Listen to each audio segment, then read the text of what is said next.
First American Bank experienced mortgage originator. Now, whether you're a first-time home buyer or a repeat buyer, the steps to buying a home, well, can feel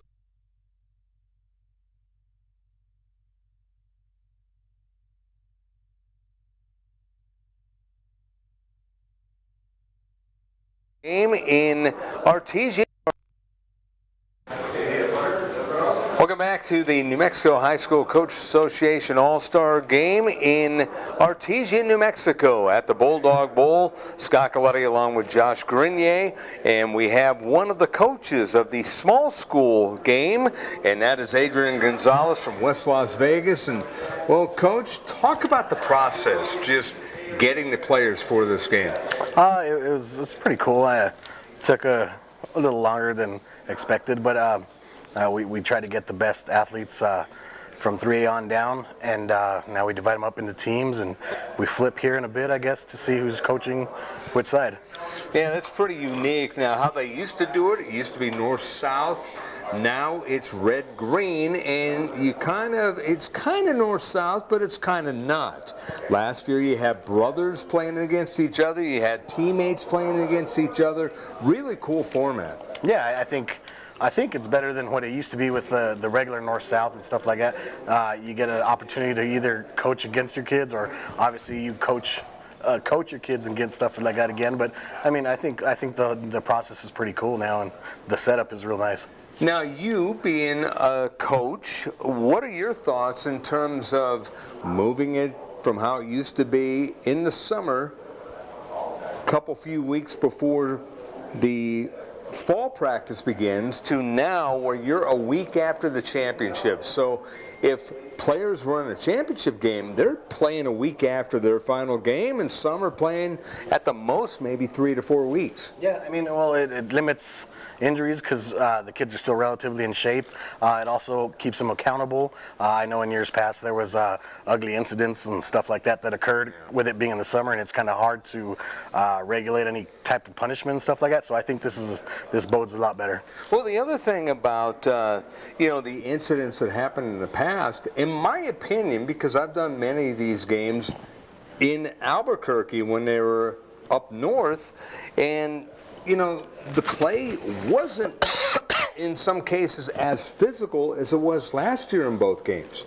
And I think that goes back to the kids still being in playing shape. Mm-hmm. They don't sit out from football for months at a time and then have to come back and play, because it's a physical sport. I mean, so they're getting used to absorbing it again. Yeah. So yeah, I think this definitely helps, and I think it's a lot better, and it makes for a better All-Star game. And it also made for a better showcase for all the kids, because everyone played last year in Roswell. It was an outstanding event, and everyone played as a team. I'm expecting the same this year. Yeah, I expect the same too. Last year's game was really great. I mean, the participation by all the kids and stuff like that. So I expect nothing less this year. Adrian Gonzalez, the head coach of West Las Vegas, our guest as we get ready for the small school red and green game. And what goes into choosing the players? You just get your representatives from all the other districts. You meet together as coaches, and you decide who's the best all-star picks to be rewarded to play in this game. I mean, there's a lot of people with a lot of input, but that's why coaches get together and kind of hash it out and discuss it, and you come up with your team. The one thing I did want to ask you is, last year, obviously, right after the championship, you have a few days to prepare. What goes into that, and how do you just prepare these kids who some of them know each other and some of them are just meeting each other? Oh, this is going to be my first time coaching the All-Star game, so it's going to be new to me too. We're just going to have to be really vanilla, of course. I mean, a lot of these kids are All-Stars, so they know the game and they know what goes into it offensive, defensively, and special teams. So we're going to have to try to put together something in a couple days, and we'll go from there. And finally, the one thing that I did learn from last year's game and being around the kids before the game is a camaraderie that was built before the game and Yeah. going into the game, during the game, and after the game. Yeah, and they have a good setup this year down in Artesia. They have the light parade. We get to go watch the junior college bowl game and stuff like that. So that gives time for some bonding within those couple days. So that'll be pretty cool. Very awesome stuff. Well, Coach, thank you very much. Best of luck. Thank you. Appreciate it. Adrian Gonzalez, the head coach of West Las Vegas, our guest here, and back with more in just a moment. And welcome back here to the New Mexico High School Coach Association All-Star Game at the Bulldog Bowl in Artesia, New Mexico. Scott Galletti, Josh Grenier, ready to bring you all the action here. And we have an opportunity to talk to one of the coaches of our small school game, Keith Johnson from Ruidoso High School. And, you know, first off, talk about the experience of what it's like being a part of this. You know what, this is my second time coaching an all-star game, so got to coach it in 2015. We coached the South back then. That was a great experience, being that, you know, got to coach my own son in that game also. So, you know, the All-Stars and the Coach Association does a great job with it, and it's been exciting. It's a lot of fun. If you could, it spoils you, though. If you could coach those kids year-round, I mean, it would just be, I mean, you tell those kids one time, and, like, they do it. Whereas, like, you got to go home and you got to tell our kids over and over and over how to do something sometimes. And, you know, love our kids, but and our kids that made it, you know what, they're all-stars too. They're kids we can tell one time to do something, they do it. It's funny that you say that, but the dynamic of the game has changed just a little bit. It's no longer north-south. It's red and green. Last year you had brother playing against brother, teammate playing against teammate, coaches playing against their own team. I mean, just a different animal, and it's a fun one. It is, it is. You know, last year, two of our kids made it last year, and they were on opposite teams and for the big school, and that was a neat experience for them. One of our kids tackled our other one, and, you know, they gave each other a little jawing, but it was all in fun. I've also been a part of it where it's that north-south, and there was just too much, you know, butting heads and having to break up fights, and we just don't need that kind of stuff. This is about these kids having fun and playing some football. Keith Johnson from Ruidoso High School, our guest, one of the coaches for the small school game at Artesia High School's Bulldog Bowl. And, you know, you mentioned some of the incidents that have happened in the past. Last year, you had knockdown, drag-out games, and they were totally clean because everyone was still in playing mode, everyone was still in competition mode, and so forth. Yes, sir. You know, you do, and I think going into it with this right here, the kids still have a little bit more playing for, whereas like seniors in the summertime, they could, you know, try and get away with whatever they want there. Right. And so I like the red and green. I think it's been a great way to differentiate the teams. And one of the coolest things about the game last year, and having a chance to be around the teams before the games, the camaraderie that was built within the teammates. Some guys knew each other, some guys didn't. You saw friendships build. Most definitely. You know, I think I got the opportunity to play in the '91 All-Star game. So, you know, you do build those friendships, the guys that you butt heads with all year long, and then you become really good friends with them later on. So, a couple of days to prepare, then you kick it off. So what's the biggest preparation that you're going to be working on? You know, just keep it simple. Let the kids play. These kids are all all-stars, and they can play football. Get the ball in their hands, let them air it out, have some fun. Defense, you know, it's heart and desire to get to the football anyway, so these guys will get after it. Keith Johnson, the head coach of Ruidoso, thank you very much, and enjoy. Yes, sir. Thank you, sir, for having us. Keith Johnson, the head coach of Ruidoso High School, our guest, one of the coaches of the small schools of the red and green game here in Artesia. Back with more in a moment. And welcome here to the Bulldog Bowl in Artesia, New Mexico. Scott Galletti, Josh Grenier, the athletic director at St. Michael's in Santa Fe. Once again back together doing the small school and large school red and green all-star games here. Last year it was at the Wool Bowl in Roswell. This year it is at the famous Bulldog Bowl, and if you've never been to a game in this place, I'll tell you what, you're missing a lot. Yes, it's a beautiful place. I don't think there's a better place to watch high school football in New Mexico than here in the Bulldog Bowl in Artesia. No, I mean, a good-sized crowd on hand, especially on the visiting side. But, small school, large school. The large school, I'd imagine, will bring a bunch of fans. A lot of Albuquerque players are in that game, but there's players from all over the state. And the cool thing is when you walk down the ramp, you look at the sideline as you're seeing the players being introduced. There's a good look at it. It's amazing because, during the Artesia home games, the first group of players will come out. The band's already in the stands. They're here an hour before the game. They start playing the fight song. They go through the first group. The second group comes out, they play the fight song again, which they don't do anywhere else, anywhere that I've ever been. Yeah, there's a lot of the things they do here in Artesia. They do it well, and I mean, it even gives that college feel. Even for us, I mean, we're getting called up for the All-Star game today too, which is kind of exciting for us to get a beautiful view here. You see the entire city of Artesia. You see the Bulldog pit as well, where they're playing the basketball tournament right now. But yes, I mean, everything that is done here is done really well, and the production, everything just this is New Mexico high school football. No, it's definitely New Mexico high school football, and it's very similar to what they do in Texas. The stadium is similar to what they have in Texas. I mean, it's a palace. It really is. I mean, you can't get a better view than what we have right here and right now. And it's really awesome to see right now that how many coaches did travel down here to represent their athletes.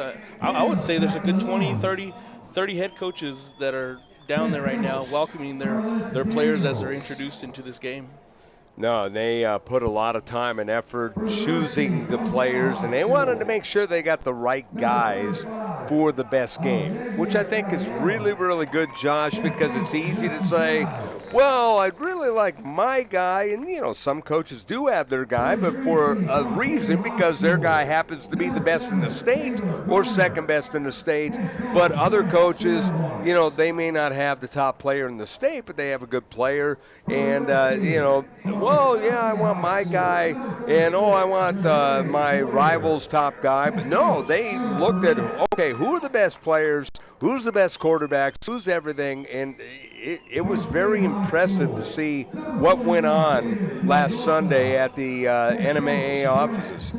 Yeah, the idea that they shot around this idea for a few years, and now that they went to it where it's sort of that draft feeling almost kind of brings that fantasy football take into it. But the best of the best are here.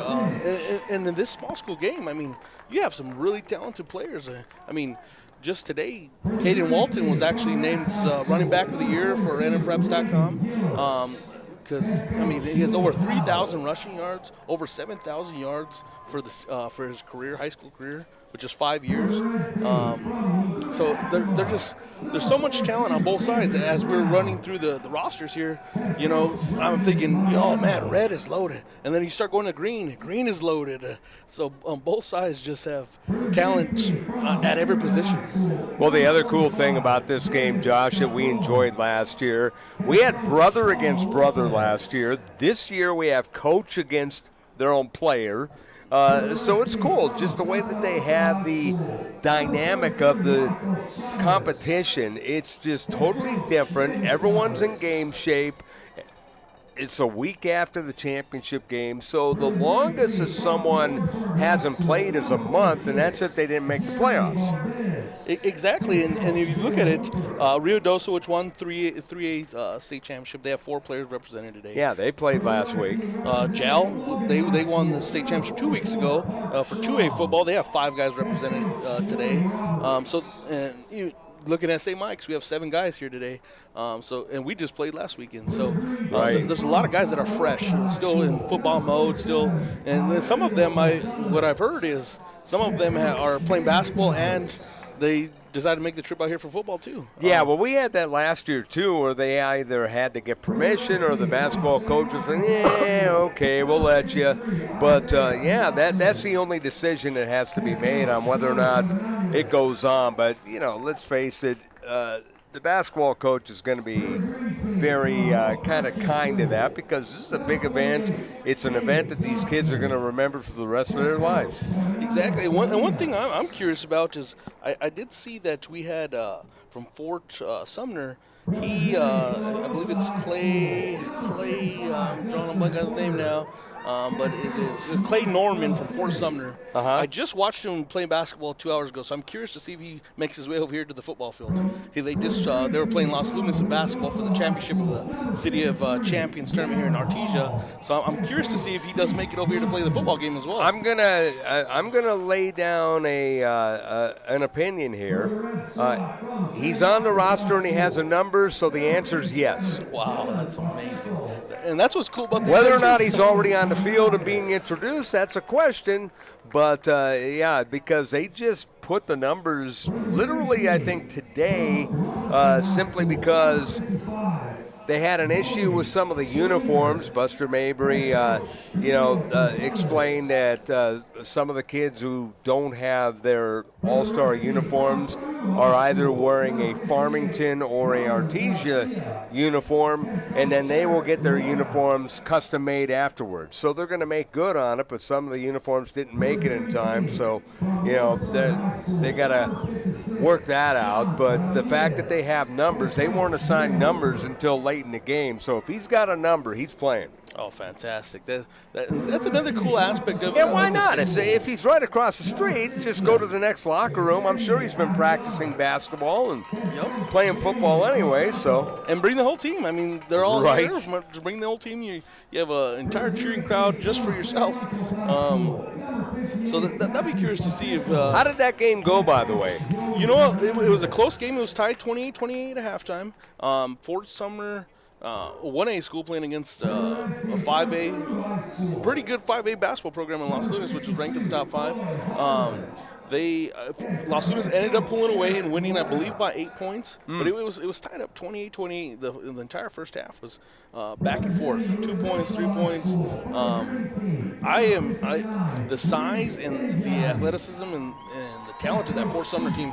I'm not trying to make an early prediction here in.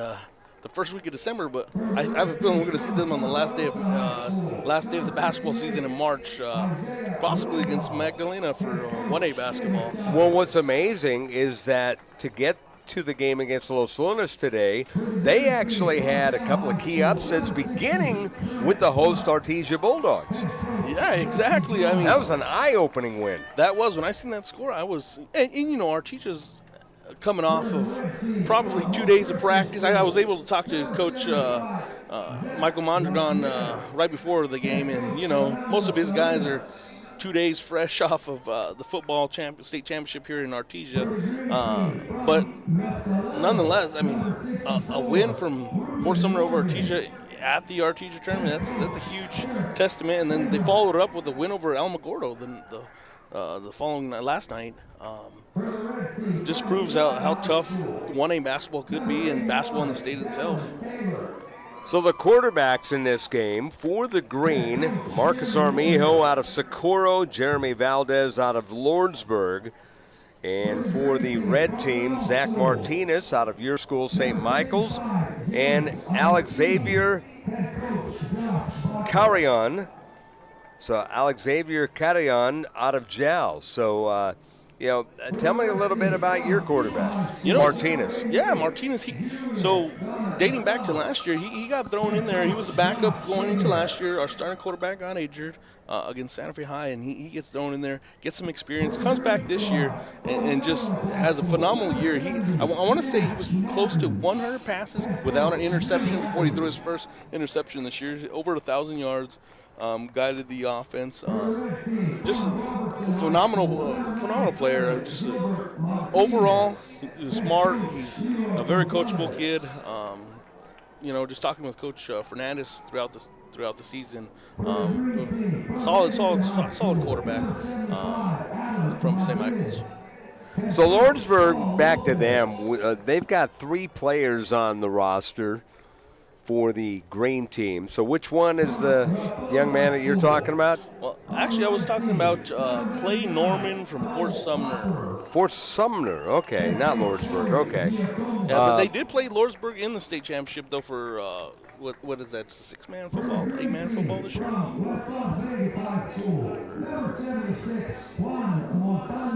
Which I think Fort Sumner ended up going to Lordsburg and beating Lordsburg, which was the 1 seed. Fort Sumner was a 2 seed. So I'm not seeing him on our roster, our latest roster. We've had a couple, 2 or 3 different rosters. So maybe he opted not to play since he was playing basketball today, which is unfortunate.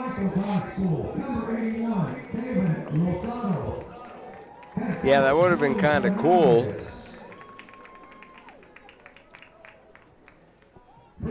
I was hoping to hear the introduction. It looks like we're down to about 4 players left on the green.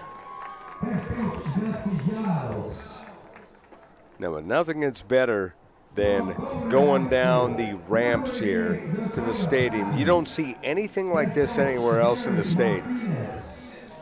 You know, there's always that talk about centralized state championships, and I know I don't want to bring that topic up, but this would be the perfect place if you're looking at true New Mexico high school football. This would be a perfect place to have some of those state championship football games. No, it was because, number one, just look at the crowd that you got right now. You get the locals coming out as it is, and let's face it, during an Artesia game, they pack this place. Oh, yeah. And just look at that the visitor side. That's in most places. That's a home stadium. That's a home bleachers for most stadiums. On a normal situation, that's a great crowd in Albuquerque. Exactly. Yeah, but I've gone to some games, and I think there's more fans right there than I've seen in some of the games. And that's just one side. Exactly. So that's saying something. But, yeah, this place has something for everybody, so it's going to be a lot of fun as they finish the long process of introducing and giving the due to all the players. And this is going to be a lot of fun, Josh.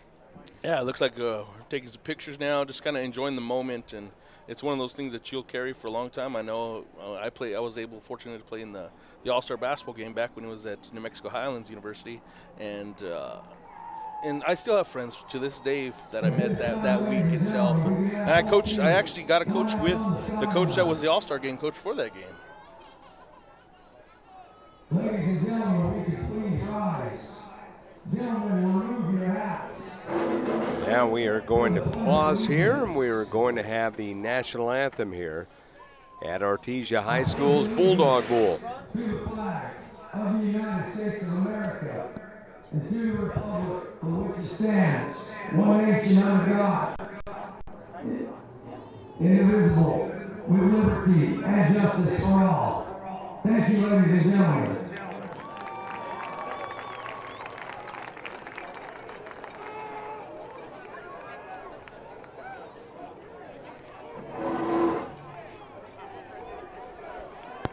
So they had the Pledge of Allegiance instead, so we are set for football here. Should be a very, very fun game. I'm glad to have you along here on KSVP Radio here in Artesia and worldwide on KSVPTV.com. And I'll tell you, you can see every game, archived, live, you name it, on KSVPTV.com. We're glad to have you along here today. Number 23, Brian Armijo. So now the captain's going out to the field. So you've got number 23, Brian Armijo out of Socorro. Number 75 is Zach LaPierre out of Hope Christian, coached by Fernando Salinas. Number 38 is Andres Cueto. He's out of Loving. And number 29 is Cooper Pritchett out of Ruidoso. Trying to get the players. We see number 76, Juan Montano out of West Las Vegas. Trying to figure out the others here, is screened out from the red players as they are getting ready for the coin toss here. the funny thing, Josh, last week when they flipped the coin, they decided, okay, what team do you want? Do you want Team A, Team B? Do you want red, green? When it was decided, all said and done, Coach Keith Johnson won, and he kind of jokingly said, I'm gonna pick green. And he wanted to force Adrian Gonzalez to wear red. No, I've lived in Vegas about a year ago when I worked After for the Highlands joking was over, cooler heads prevailed, but that was funny. Yeah, in that town, it's red or green. There's no both. Yeah, but I was there when they made the decision. He goes, well, let's do red or green. Okay, you're going to make me wear red? Okay. And then he said, nah, we'll switch. And then they ended up switching the teams. So that's unfortunate, too. The news came out that Adrian Gonzalez will not be returning to West Las Vegas next year. That's a little bit of news that just hit the scene. So Great coach. I've got to spend a lot of time talking with Coach. I will be honest, I hadn't heard that news. Yep, it was. I believe just yesterday it came out that he was not going to be coming back. So whoever does grab him is going to have a great coach. Right. No, he'd been there for a good while, huh? Well, just look at this. The 8 years before he was there, 8 years. The 8 years before he was there, the school only won 17 games. The 8 years he was there, they won 49 games. Wow. That's pretty good. All right, we are set to kick things off.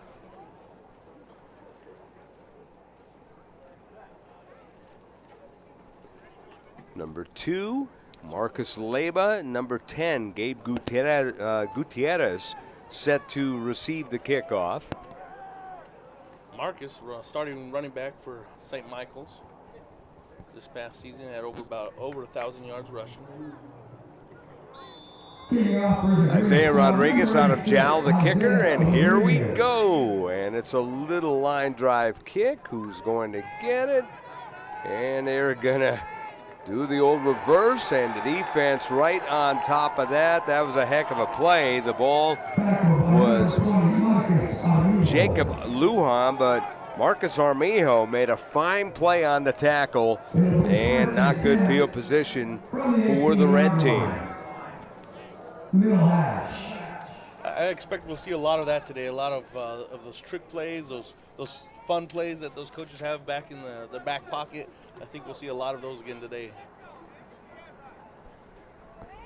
The PA announcer booming over the loudspeaker, and a little bit different in terms of what we had last year, where the PA guy kind of got into the moment and said the green machine and all that stuff. It was fun, but this is going to be fun as well, as the keeper trying to run through and getting a little bit of yardage was Caden Moreland out of Socorro, the quarterback, as he'll get to about the 20, so he'll get a couple of yards out of nothing. Actually, that's Alexander Carrion. I'm sorry. Yeah, and that's for Alex Xavier, that's a lot of what they did this year. He was quarterback, but he had over 1,500 yards rushing and only 500 yards passing, so he's used to keeping those. Alex Xavier Carrion out of Jal. Another keeper, and that will go for another 4 yards to the 24-yard line.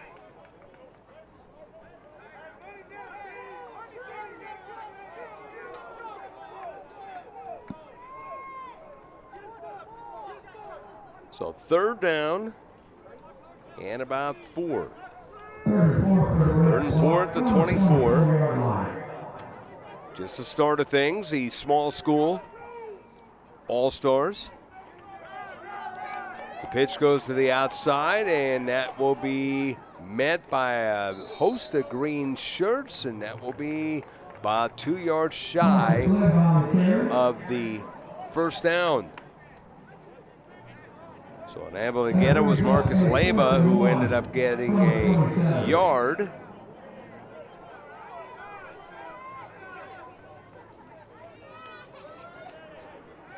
So 4th and 1 at the 28.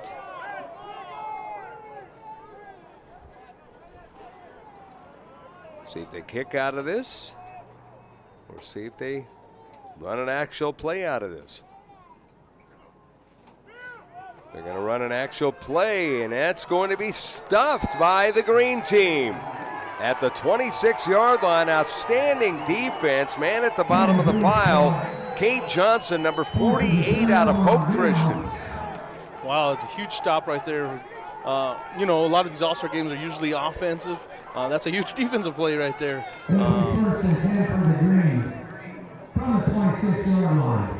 now we get an opportunity to see the green team offense led by, let's see who's going to start out a quarterback for small school green.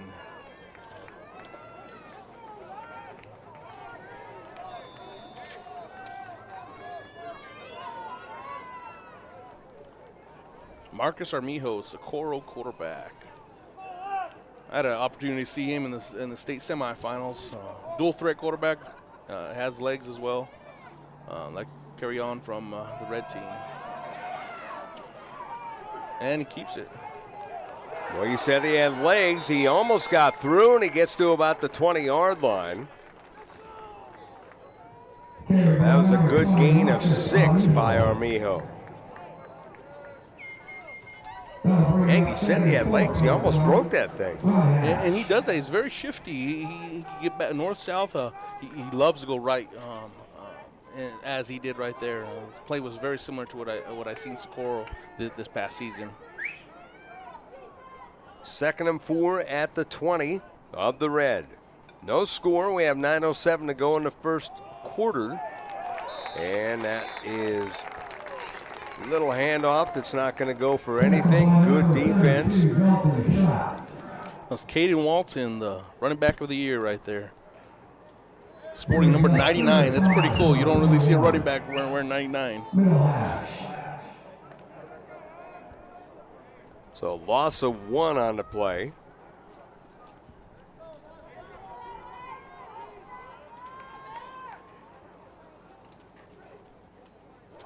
Third down. Back to pass Armijo. He's going to heave it towards the end zone right side. Up for grabs. Incomplete as he was out of bounds as that was thrown to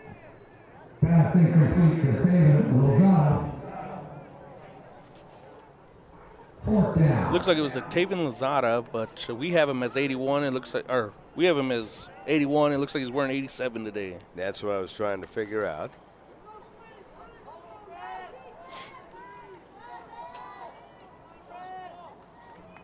So that's a second change. So now it's going to be 4th and 5 at the 21. The red team went for it on 4th. And there's a run and a beautiful bit of defense. That was outstanding tackling by Park Strong out of Logan. So 2 strong defensive stances here in this All-Star game. I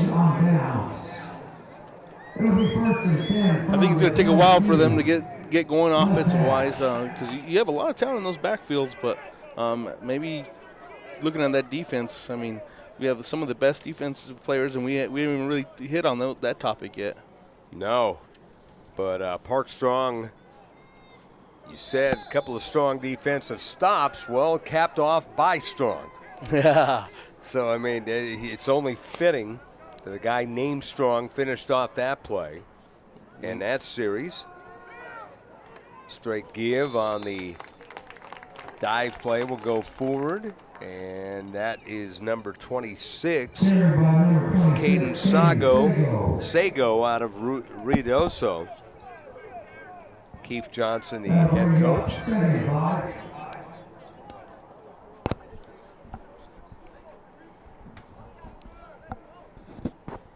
I like having the connection with you up here. You have coaches coming up and telling you number changes and whatnot.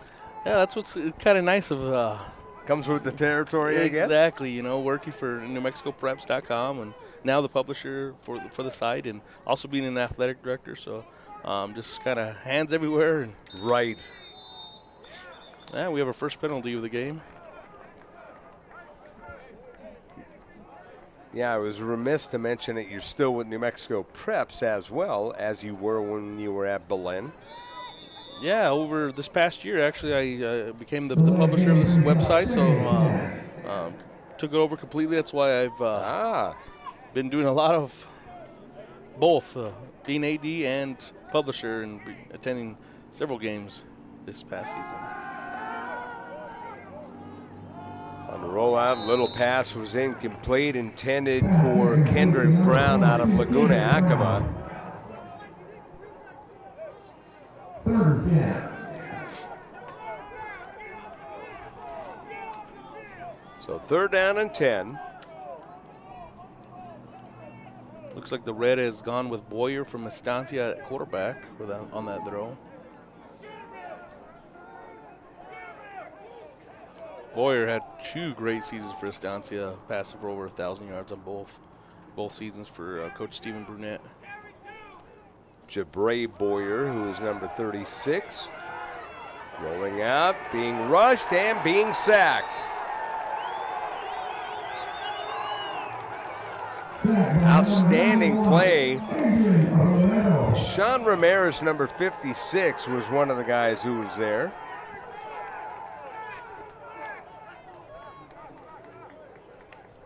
That brings up 4th down from the 19. Left hash. Adrian Romero also in on the sack. Looks like we'll get our first punt of the game. Yeah.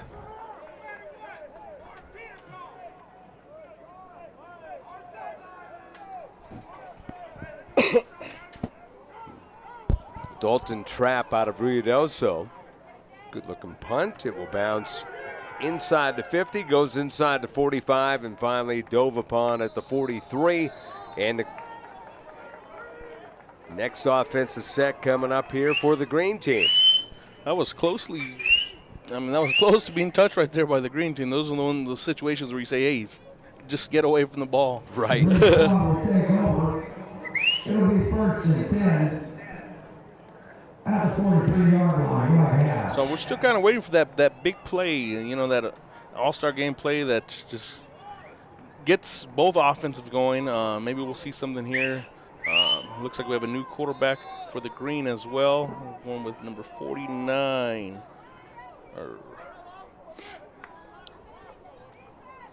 49 wasn't listed as a quarterback. Or maybe it's 46, Jeremy Valdez from, there it is, the big. Throw over the middle, knocked down, incomplete. Yeah, that looked like it was going to be a good play. It was a good pass, but knocked down by the defense at the last moment. Pass over out by number 5, Reyes Barros. 2nd and 10. Reyes Barros out of St. Mike's on that defense. Yes, he did that a lot this season. Great defensive back player for the St. Mike's Horsemen. And that kind of looked like it was going to be a connection between two Lordsburg's players, Sean Ramirez and Jeremy Valdez. I'm sure they connected more than a few times this year. And it's Valdez being stacked, and the defense coming up with a big play, as that was Dalton Trapp out of Ruidoso. We've called his name a couple of times already, Josh, and he just got in like a bolt of lightning. And you know what? Dalton Trapp has been one that's been on our top players here. We're at the replay now.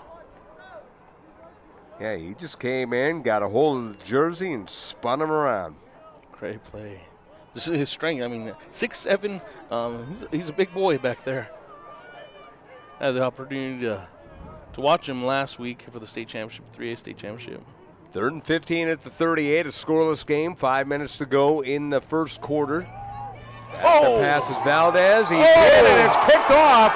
A flag on a play, and this is going to go to the house for 6 if it counts.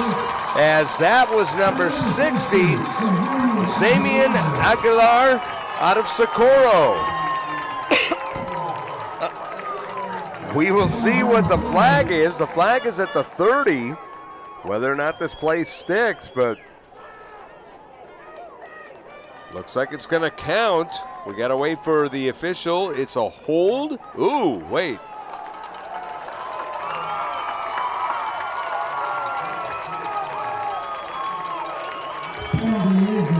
So yes, so it was a penalty. Look at this. The ball just went in the hands. And what a run back as he just rumbled into the end zone. Xamian Aguilar out of Socorro gets the touchdown. I want to go as far as say I believe that's probably his first touchdown ever. I would imagine. Imagine what he's thinking right now. What's going through his mind. Exactly. You talk about memories. That's going to be one that will stick with him for a very long time. And a pick six, no less.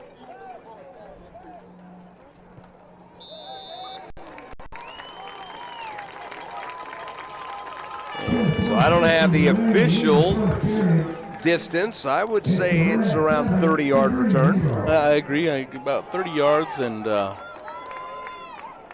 we had an extra point there by Cole Hopper from Raton.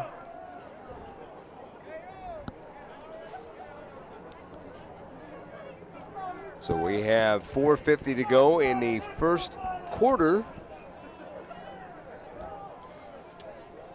Team's coming right out to play here. So we look for those excitement plays, and then there we have it. We have our first one of the day. I have a feeling we'll have plenty more, but that's our first highlight. It was really cool to see the replay on that. On the video side, you were looking at the red side. They're being coached by Keith Johnson out of Ruidoso, Adrian Gonzalez, formerly of West Mesa. 4:50 to go in the first quarter, and the red team with the lead. Not much stat-wise right now. I mean, the biggest run we had right now is Alex Xavier carry on from jail with a 7-yard run on his second play of the game. Outside of that, it's been a defensive game right now. Dalton Trapp with the sack, and then now Xamian Aguilar from Socorro with a touchdown. Defense rules right now. You know, you were joking, saying, "Well, I'll wager a bet that's not his, that's his first touchdown." The thing about it is, how about the hands? Exactly, and the way he was running too. The reason I say it was probably first touchdown. The way he was running was like, "Oh my gosh, I'm about to score a touchdown." Right.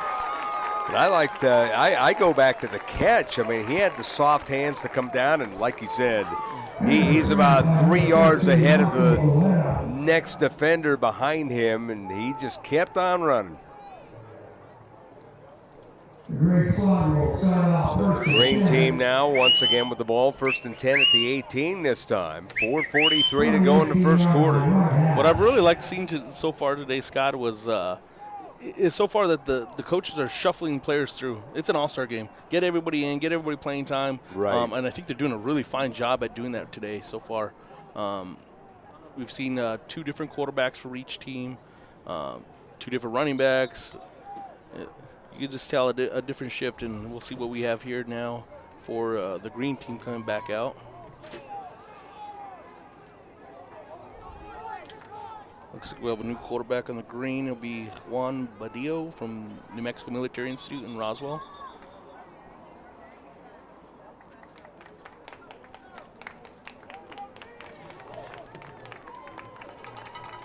Ball start is the call, so a penalty pushes it back.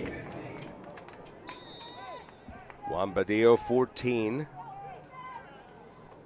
Wasn't listed as a quarterback, but like you said, he's a good one out of New Mexico Military Institute. Here's a sack. He just got it away, and pulling the ball off the ground was the receiver and getting back to the 12. How the heck did that happen? Wow, I didn't see him get that one off. You have to give praise to that receiver on that end, or he pulled it right off the ground. Yep. That was an amazing play. And getting rid of that ball by Badillo was amazing as well, Josh. He doesn't get rid of that, it's a safety. And another score for the red team. Defense really cranking up here for the red team, as that was Dalton Trapp again. He might be the early vote getter for defensive player of the game in this one. Yeah, out of Ruidoso. He did that all season. He's Ball done that hawk. Yep. Yeah. He's done that for 3 years actually. He's been ranked in our top 50 for 3 years now. He's a player that's be a next level player here in New Mexico high school football. I believe he has a couple offers already as it stands.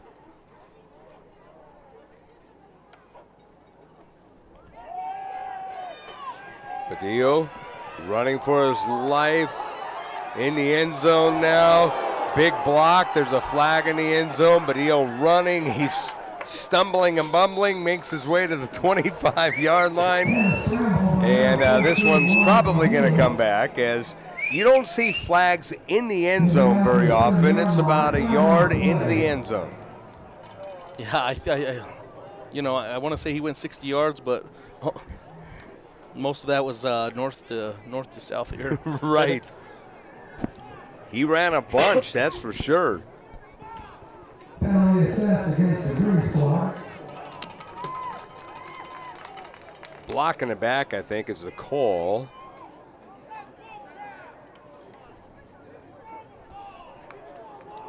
It was a vicious block, no less, but they move it back.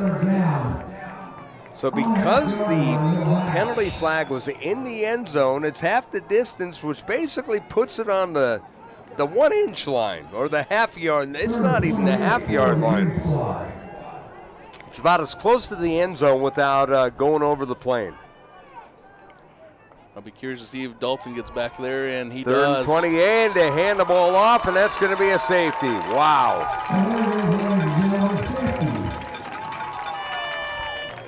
So they handed the ball off to Leighton Gillis, and he was tackled for a safety, and the red team gets 2 more, Josh. This red defense is having a phenomenal game.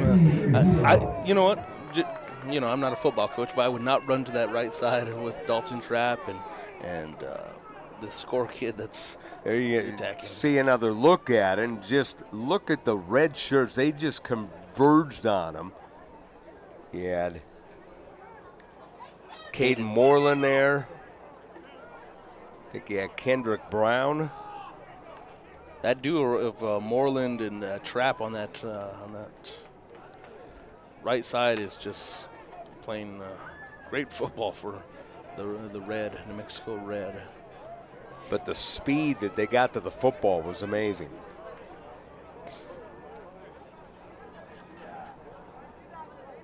He didn't.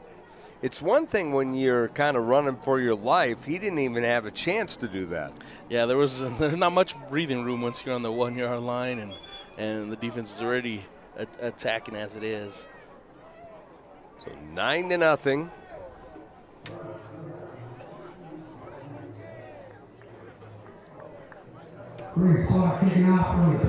Gabe Gutierrez and Jacob Lujan out of Jowl. Gutierrez out of Cobre, set to receive the kickoff. Possibly see some opening up of the offense right now. Red's going to have some great field position.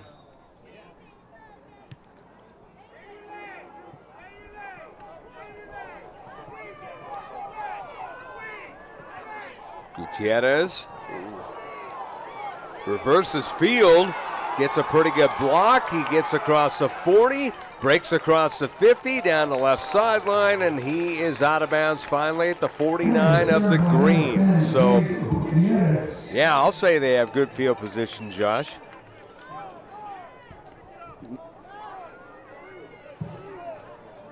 He just reversed field and kept on going, gave himself a lot of room, and avoided one tackle before finally going out of bounds. Yeah, there's going to be a lot of these plays that, most of the times coaches are telling me, you don't just get out of bounds, get down, so you don't lose yardage. And I think here in the All-Star game, you just, make a big play. Got the St. Mike's duo in the backfield. Oh! Throw on the left side was incomplete. Second and 10. Zach Martinez, I believe, back in the game at quarterback.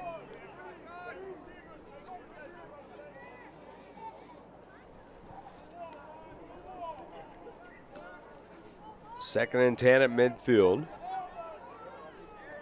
That run, they didn't give him the 49. It's an all-star game, Josh. Give him the extra yard. Throw down the left side, up for grabs, incomplete, intended for Amari Benavides. And did they throw a flag on the play? Oh, yeah. Looks like they did. Late flag is thrown. You could see there was a lot of contact before that throw right there. Let's face it, the officials aren't going to call anything unless it's obvious. Yeah, especially for the most part. Yeah, in these All-Star games, you kind of just, let's keep them playing, keep plays going, and but sometimes you're gonna have to call the obvious. On the plus 35, left hash.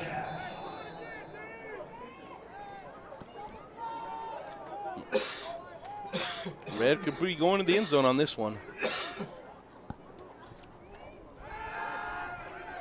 Pressure. Getting away from the pressure is Martinez. And Martinez finally is hit at the 38, and down he goes as he was hit by Adrian Romero out of Raton. Coached by Tony Giacomo. Tackled by number 53, Gavin Hall. Lost 3 on the play. Part of a solid defense they had there for Raton this past season. They played some of their.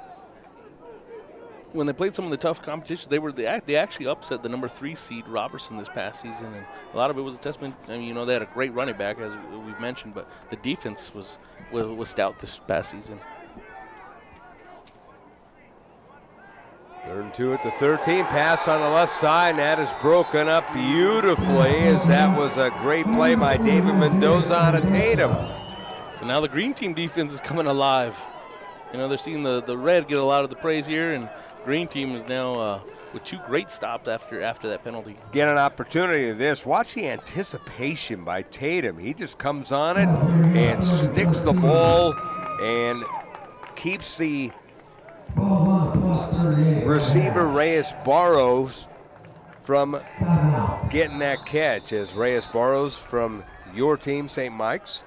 Yeah, there was, testament to the defender there. He was patient too with it. He waited till the receiver was up in the air, ready to catch the ball, and then he was able to make contact with him. Scoreboard shows 3rd and 13. We have 1:33 to go. Timeout is on the field right now. 9-0 is the score in favor of the red team. Gotta love the competitiveness in this game so far. Yeah, and I think that goes with, having the All-Star game directly after the season. Is these guys are still in that competition mode.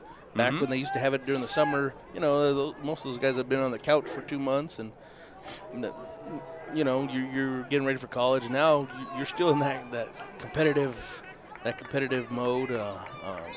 They want to win this game. Of course, you had some colleges who wanted you to be with their team, and they didn't get a chance to play. So now the only question is whether or not they play basketball. But for the most part, they're playing this all-star game.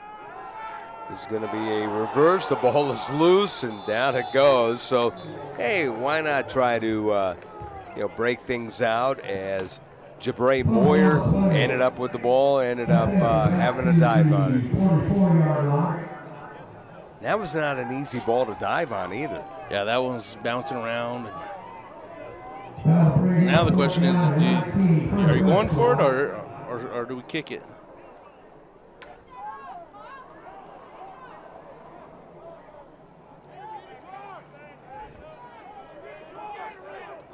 "55 seconds we're in the All-Star game. I'd say go for it. 4th and 13, I would still go for it. Or 4th and 19, I stand corrected.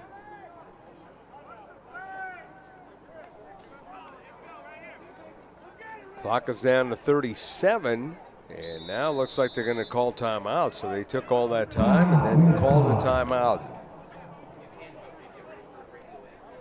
So we will take a brief break here. 34 seconds to go in the first quarter. It's the Red 9 and the Green nothing. Small School All-Star Game on KSVPTV.com.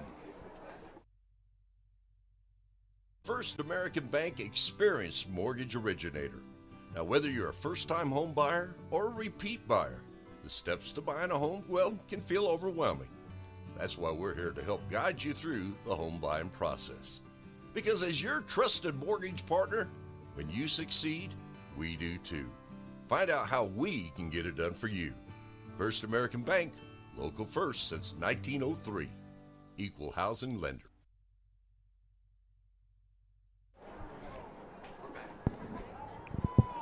Welcome back here to the Bulldog Bowl here at Artesia High School in Artesia, New Mexico. Scott Coletti, athletic director at St. Michael's in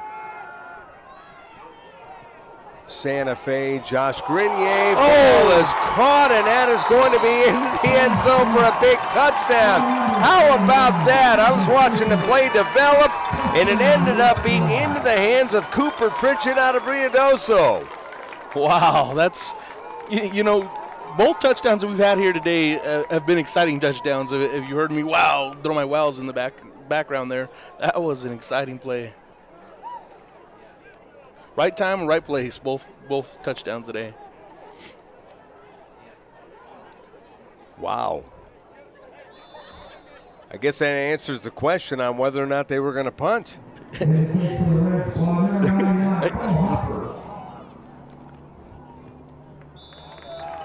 Ball is up in the air and good, so the point after is good. We have 26 seconds to go in the first quarter. It is or was it good? Oh, now they put it on the board. It is 16-0 in favor of the red team over the green team.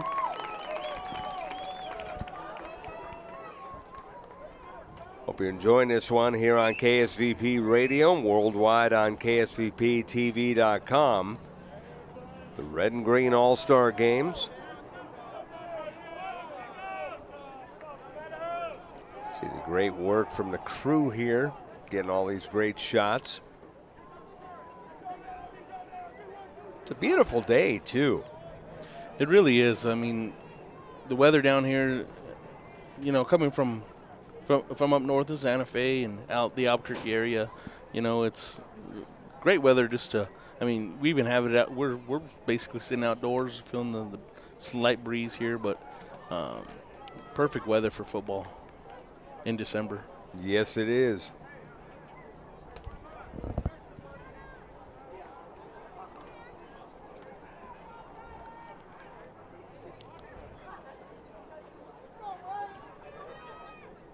So the man set to kick off, Cole Hopper out of Raton. Saw number 99 in your screen. And this will be returnable. And it's going to be returned by Leighton Gillis, and Gillis hit right around the 10-yard line. Man, the defensive choices on this red team were just nails because, again, these guys are ball hawks. Yeah, and, Leighton, they're at the ball right when the guy touches it. They get down there quick. They're just really sound football they're playing both right now, the red team. And a lot of them, it seems like a lot of them come from the same teams too. St. Michael's is represented by 5 on there. Ruidoso has about 3 or 4. So a lot of these guys do know each other, which might play into how well they're playing today with the chemistry-wise.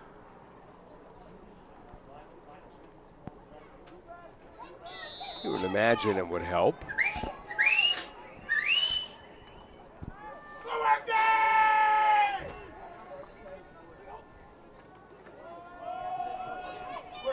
Draw play will go to about the 12-yard line.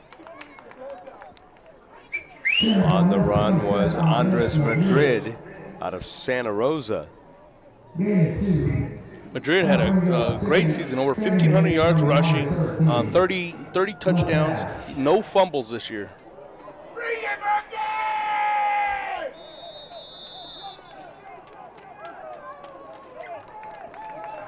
So that is the end of the first quarter. It is the Red 16, the Green nothing. We'll have a special video and come back with the second quarter in a moment on KSVP Radio and worldwide on KSVPTV.com.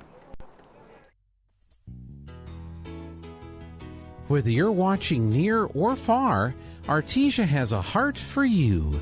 Come visit us in 2023. Join us for one or all events. April 1st, we will welcome car enthusiasts from all over to bring their vintage, classic, and new cars to show off at our 24th annual main event car show and cruise. Special guest Kurt Warner will be in town that weekend for a free speaking event, along with a great local vendor shopping event, Yucca Blossom Trade Days. The last week in July is host to our 78th annual Eddy County Fair, where there's always great food, vendor booths, and amazing concerts. When the weather cools a bit, join us for Shotgun Clay Shoots, awesome red dirt country music that honors our active oil and gas industry, as well as a great day at Art in the Park, featuring handmade items for anyone on your gift list. All of this culminates November 4th and 5th with our 40th annual Balloons and Tunes Festival, when our skies will be filled with hot air balloons and excitement. We look forward to having you in the heart of Southeast New Mexico for an event or two while you explore this region. Paid for by Artesia Lodgers Tax. Scott Coletti along with Josh Grenier here at the Bulldog Bowl in Artesia, New Mexico at Artesia High School. The red-green all-star game for the small schools. We'll have the large school scheduled for 3 o'clock Mountain Time, but 16-0 is the score, as it was an outstanding touchdown that was caught by Caden Sego out of Ruidoso on a 4th down play. As we were coming back from break, I'm introducing you, I'm watching the play, and I'm like silent because I'm just watching that thing develop, and ends up turning into a touchdown. I actually thought they were going to kick it. Yeah, that's what I was waiting for. I was anticipating that, they before the timeout, they're lining up for a kick. Cole Hopper was out there. And, maybe Keith Johnson saw something and decided otherwise. That's why he called the timeout. Caden Walter with a nice run for the green team, maybe opening up things for the offense.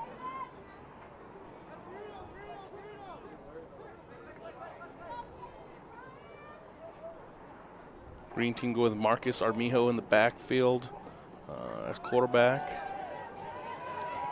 Armijo running for his life. He's going to throw left sideline, incomplete.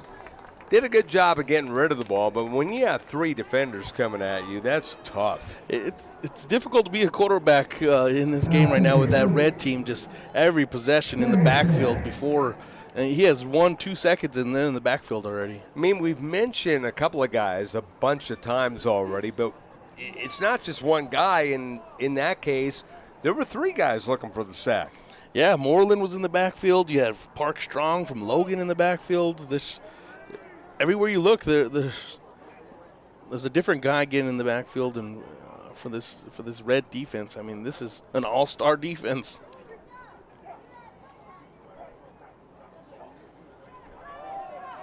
Back to pass Armijo. He's being flushed, he's being hit, and he's being sacked. Did they fumble the ball? That is a fumble. That's a live ball, and that is towards the end zone. And it looks like it's going to be at the 1-yard line. Kendrick Brown out of Laguna Acoma.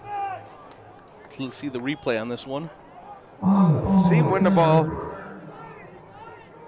It kind of looked like he passed it, but it was kind of hard to tell. Yeah, and I think the defender got in the way of the official there. Maybe that's why he wasn't able to see that. So I think we're having a little bit of a meeting down there on the 5-yard line. Yeah, I think that's the right call, unfortunately for the red team, but I think that's the right call. He threw the ball. I'm going to go one further, Josh. In a regular game, you could say, well, hey, that's intentional grounding, but yeah. Yeah, and I think of this one, they were kind of, let's.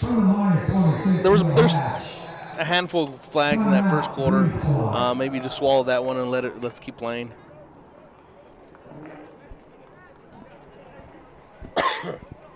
.10:07 to go in the second quarter. What a performance it's been by the red team as they lead the ball game 16-0. Well, quite a few timeouts this All-Star game.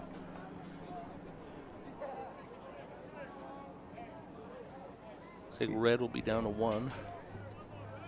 Yeah, I don't know if it's use it or lose it timeouts, but yeah, they have used a bunch.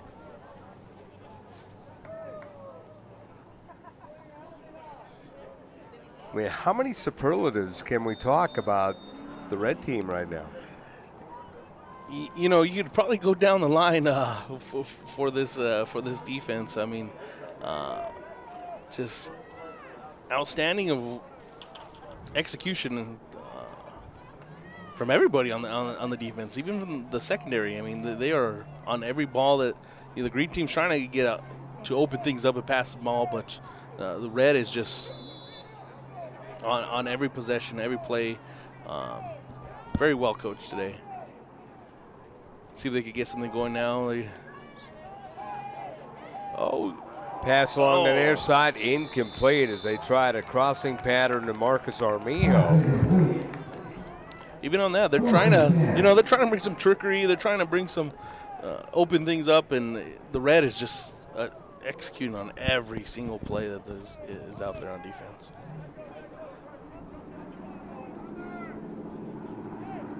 And you mentioned, Josh, that a lot of these guys have played together, and even the guys who haven't played together are starting to really mesh with their teammates to make it look like they played together for a long time. And that's what they do really well with these All-Star games. They bring them in a couple days before. They're in hotels together. They're hanging out. They went to the Wool Bowl game last night. And just you build chemistry quick. Bounces inside the 50. It'll be down at the 48. But, yeah, going back to that, last year we had an opportunity to actually stay at the same hotel as the players, but the players staying in Artesia this year, we were actually staying in Roswell at the same hotel, and we got to witness the camaraderie with the players last year, and some guys, building friendships with guys that they maybe played against, and I saw situations where it was guys that just met. Exactly. It was really neat. I was last year hanging out in the lobby, and I'm sitting there with 3 kids from the green team, and all of them from a different school, and they were just hanging out. You would think that they went to the same school. Right. Jacob Lujan inside the 40, just kept running. Almost in the middle of the field, gets to about the 38-yard line. That's a tough run by Lujan. And he's a tough kid. I mean, him and Carry On for the Gel. They won a state championship this past year, 2A football. Both of them combined for over, I want to say 3,000 yards. Lujan had about 1,200. Back-to-back years, he had over 1,000 yards rushing. And you have that duo right now in the backfield, Carry On and Lujan in the backfield. Boom, he's going to pitch it back to him again. Yeah, Lujan couldn't break free that time as he was hit on the leg tackle beautifully by Caleb Castagnon out of Magdalena.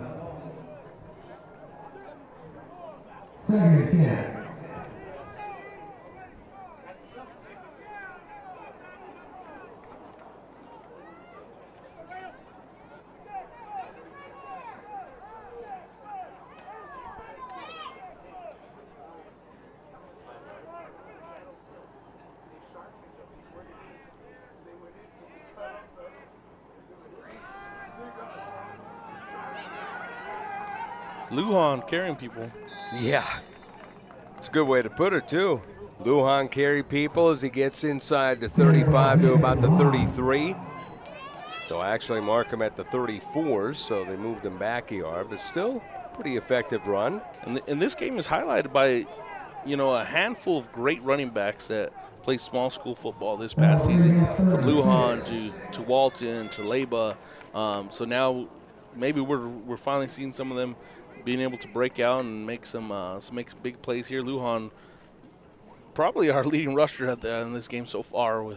He has over 15 yards rushing. This is a testament to the defense today. Pass on the left side was incomplete. Good job by Carrion. I like how he avoided the tackle. He could have been sacked right there, but he wasn't. Yeah, I was waiting to see if who was on that play. These All-Star games, they're learning a new offense too, and the coaches are just getting things out. I think maybe somebody was supposed to be there, didn't end up being there.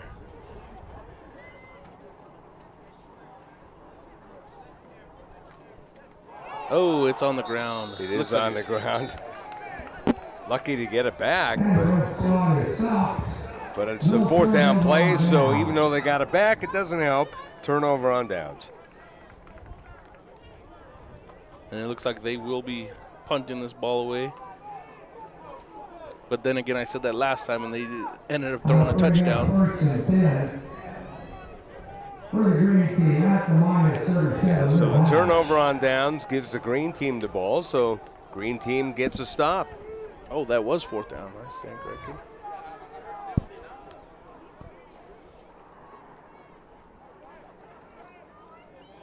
Looks like we'll go back to the Lordsburg quarterback in the backfield, Jeremy Valdez. Coached under Dale Hooper, which is known for throwing the football when he was the head coach at Alamogordo. And he's looking to throw here, rolling out. Throws over the middle, and that is picked off.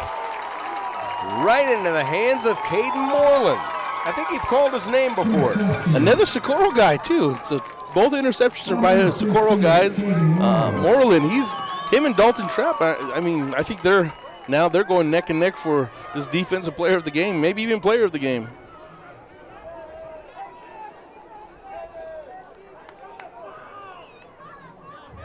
There was a replay right there that we were able to see. And it's funny that you say that because the interception was against Jeremy Valdez, but who is the other quarterback? Marcus Armijo. And who does he play for? Socorro. Yeah, that Socorro must have, they were the 1 seed. They were undefeated. They went 11-1 this past season, made the state semifinals. Pounding run by Caden Sago and a late flag at the 41. So Sago did what he could to get back to the line of scrimmage. That's going to go against the green. Face mask on the green team. 7:30 to play in the second quarter.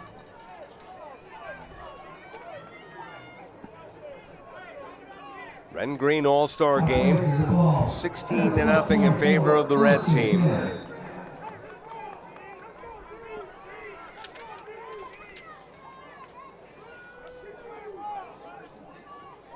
All the scoring coming in the first quarter.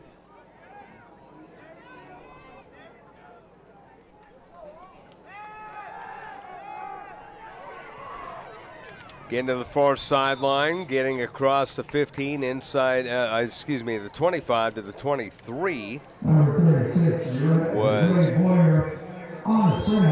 That's Boyer from Estancia.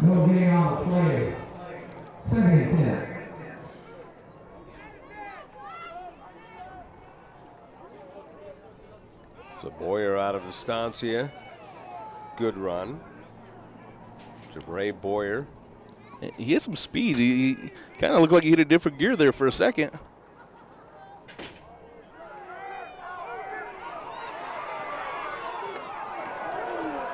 big hit. Tackled by number 13, Marco Loretta. Marco Loretta. Out of Hatch. Flag is at the 32, and he was like a big grizzly bear chasing down. Yeah, he was on the hunt. He had his eye on him the entire time, and he connected and he wrapped up well. I mean, that's testament to the good coaching.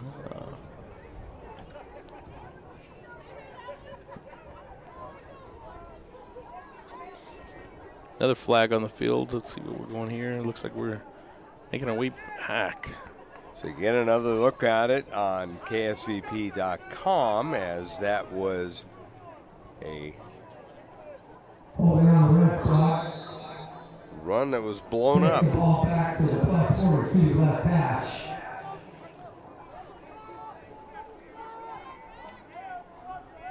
Scoreboard says 2nd and 18. It looks like more like 2nd and a trip to Albuquerque. Pass to the right side, that's a completion, but it's not going to go for much. Oh, actually, he got away as the catch was made at the 48 of the green team, and he went all the way to the 43. So an extra 5 yards. So now there's something out of nothing. Up to the 44-yard line.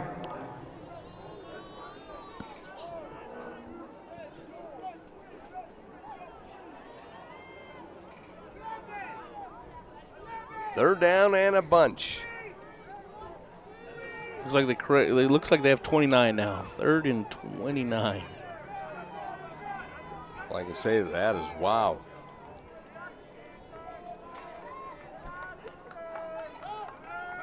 Rolling out to his left, the pass, and that's going to be a completion, as that is caught by Kendrick Brown out of Laguna Acoma. He gets on the left side outside the numbers, and he'll get to about the 40. Now they're going to move the ball back, so going to move it back to the 44, saying, they're saying it was incomplete. Okay. Ball is at the 44 right hash.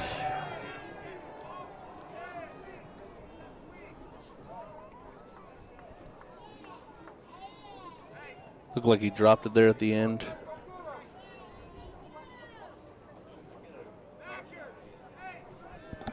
Looks like we'll get a punt now from the red team. Cool. Dalton Trapp with a punt. It bounces inside. Oh, he didn't fair catch it, and he is down at about the 3. So that was picked up by David Mendoza out of Tatum, and he was hit and hit hard. Marcus Leba out of St. Mike's making that tackle. Yeah, that's and you got to go back to Trapp on that punt. I mean, Trapp, we've said his name several times on the defense, and now he adds to his player of the game candidacy here with a beautiful punt, put it inside the 5-yard line. In that case, if you're the green team, just leave that one, let that one roll, let that one stay. You don't want to pick that up and potentially have a fumble, or especially with how this defense is playing for red. Well, we'll see what the defense for the red does again here. As the handoff will go straight ahead, get across the 5 up to about the 7. Just trying to keep it simple, but nothing is simple right now with this red defense.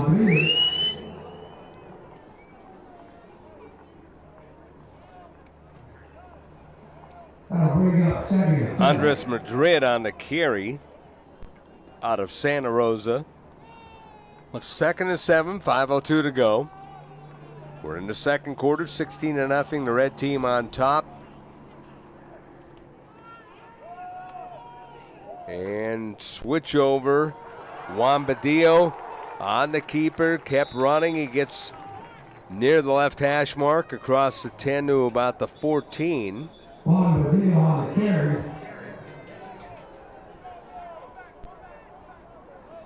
He sold that really well for. I mean, I was able to see Nimi a couple times this past season. I saw them when they traveled up north to Albuquerque and they took on Hope Christian. And Badillo does that really well. He very with the ball. He gets it in there, pulls it out at the last moment. He's able to read that. I know Nimi ran the ball plenty this past season. The game I watched, it was Badillo keeping the ball a majority of the game.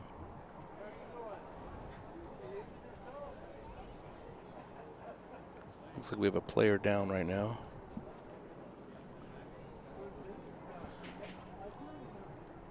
So 4:40 in the second quarter. Red team's leading 16-0. Here from the Bulldog Bowl in Artesia.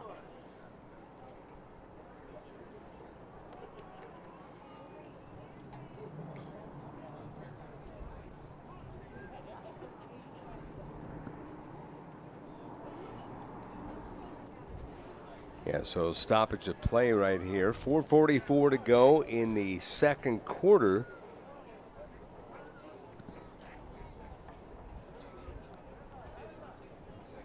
We'll take a 30-second break here. 4:44 to go in the second quarter, and it's 16-0. The red team over the green.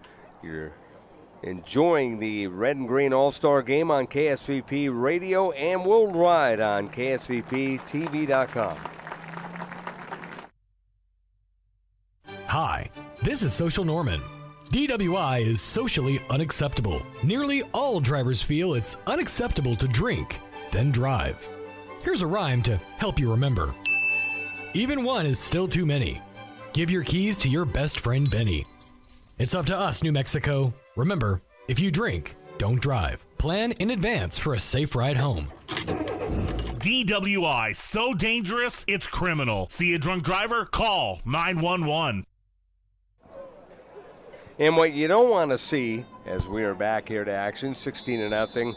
Scott Coletti along with Josh Grenier, the athletic director at St. Mike's up in Santa Fe. Juan Badillo going out of the game with an injury, so an injury in this ball game, a run on 1st and 10, and that will go straight ahead to about the 17-yard line. Marcus Armijo, a quarterback now out of Socorro, so got a couple of yards out of it. The green team has struggled mightily, and it's because of the red team's defense.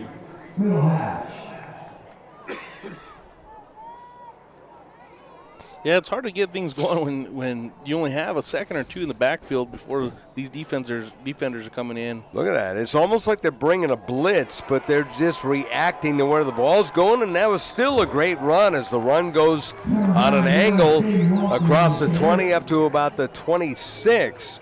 Caden Walton, that's what he did all season long. The 3,000-yard rusher right there. Big number 99. He carried plenty of kids. Look at this. He's just powering through. There's about 4 red shirts and 1 green shirt, and the green shirt guy won. He didn't see a hole, but he was trying to make a hole.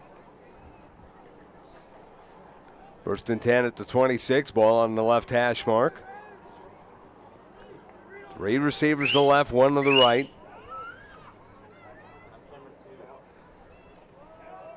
It's going to be a keeper. Is running it as Armijo to the left sideline. He gets across the 30 to the 33. And we're seeing some life from the green offensive now. Couple first downs. Maybe they found a good connection here with Armijo and Walton in that backfield. He takes out to the 34-yard line. 72. And they are avoiding this other side with Moreland and Dalton Trapp, which is smart in my opinion. 2nd and 2 at the 34. Once again, the ball on the left hash mark. Handoff goes for not much, and a late flag at the end of the play thrown at the 31. Caden Walton, that time they caught him. A face mask. That could be why they caught him. and will move the chains on that one. We were just talking about how tough he is to be brought down, so. Penalty assessed against the red spot. That'll take the ball to the I was fortunate to see him in that state semifinal game against, or quarterfinal game, I stand corrected. Quarterfinal game against Robertson. That's what he did most of the game. He was carrying 3 or 4 defenders with him each time he ran the football.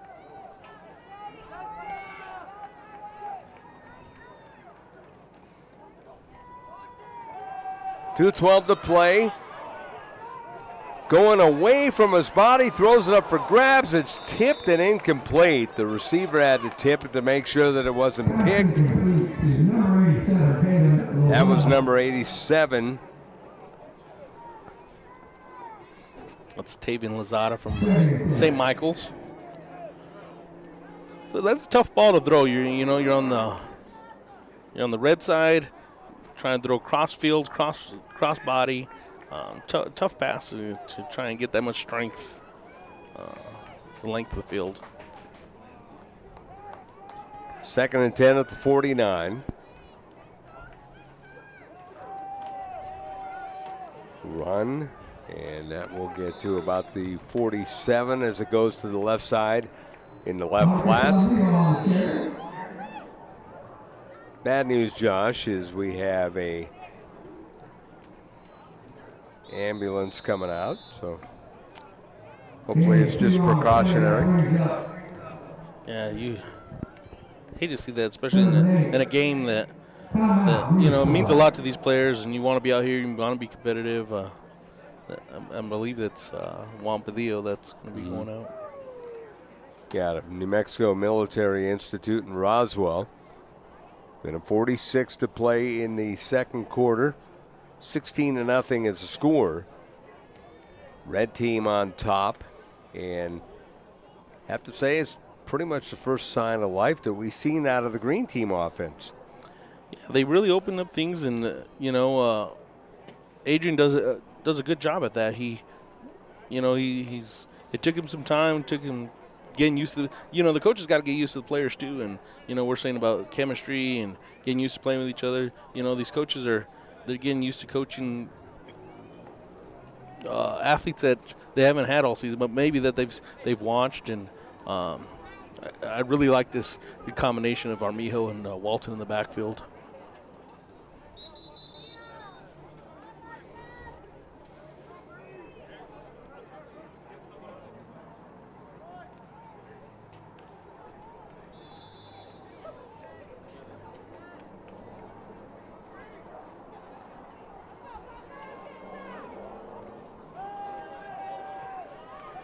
Flag on the play as the ball is thrown over the middle, and that's incomplete. Pass incomplete to number 19, Roman Murillo. Flag on the play. Once again, there was extensive pressure and getting to the quarterback. That's the bad part. If you are a quarterback in these all-star games, you're going up against very, very good defensive players who are giving it their all. Yeah, he actually had some time. That's probably the most time I've seen him in the backfield. He was able to actually get a pass off without 3 or 4 red jerseys chasing you.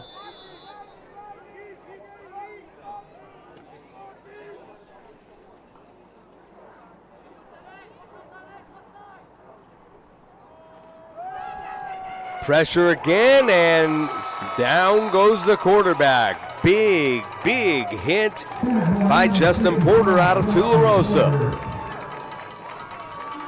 Talk about a defensive guy who looked like he was shot out of a cannon. Wow, yes, he got back there quick. He looks like he has good size, too, for Tularosa, which is a 2A school here in New Mexico high school football. Great speed, great. I mean, he connected, he wrapped, he did everything you want as a defender.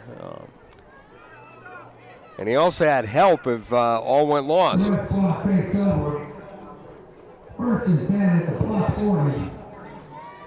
the red taking over with a minute 35 to go.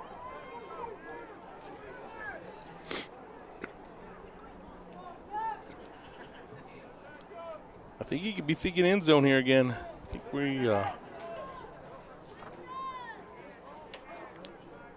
Might see some action, and there it is.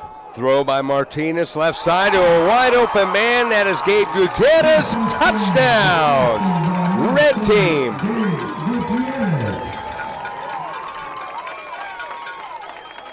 You would think I could tell the future.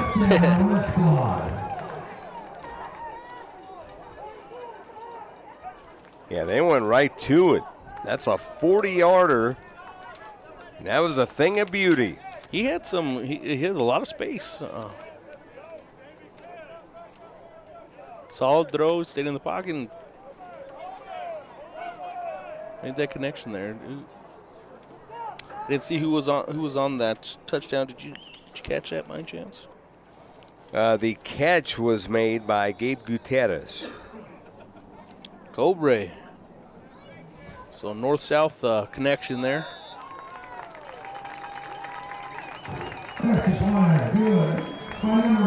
Minute 29 to go in the second quarter. 23-0 in favor of the red team. And Josh, just what are your thoughts of this first half? You know, it's gone. The red team, you know, very sound team, and as we were looking at the rosters as the game started, you start listing off some of these all-state and majority of the players that have played late in the postseason that represent that red team, and we talked about chemistry. Just, you know, Keith Johnson, he's one of the staples in New Mexico high school football head coaches, and I believe he's coached in a couple of these games, and that helps because you coach these a little differently. You open things up. The offense is a little more freely, and knowing that on defense too, it seems like they blitzed almost every defense or every play on for the red team. It's kind of what you would expect from a coach that's coached one of these games, and just kind of relying on that talent that he has. Kickoff coming up. Left-footed kick, and that will be received. We'll see if they do any reversing. No, they don't. It's just a standard return this time, as that was returned by Andres Madrid out of Santa Rosa. Madrid gets across the 25 down the middle to the 27. And even on the kickoff returns, the team speed, pretty good for the Red. Yeah, they are just, you know, they're hitting on all cylinders right now. Just everything is well taught, well coached. You know, they had a really good game plan. Just on 3 days of practice. I know they went the first day they practiced pretty heavy. Yesterday they went in the afternoon with a practice about 1:30, I believe, to get them all in sync. And Johnson just did a fine job. You could tell they had a plan going into this game, and likely has his entire coaching staff with him here today, I would assume.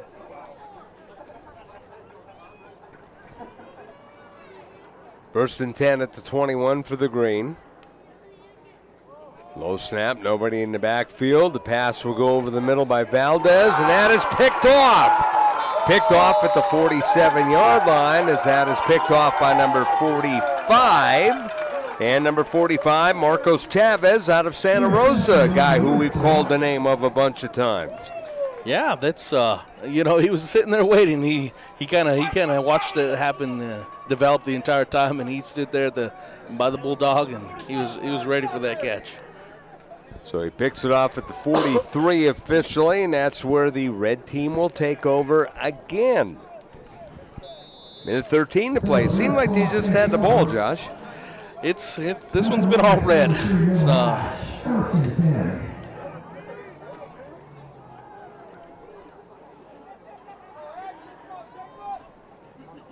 It's been a hard-nosed effort for sure.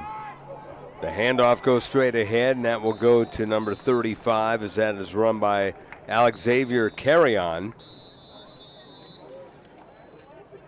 Out of Jowl, I know that was a guy that you were impressed with. Yeah, Yeah, he's had an outstanding career. His brother actually went on to play at Boise State last year, or this year. This was his freshman year at Boise State. Carry on as just an amount of talent as his brother did. And we have another timeout. You mentioned earlier, both coaches just utilizing all the timeouts. It says that Reds only use 3, but it feels like 4 or 5. Yeah, I was wondering about that, but yeah.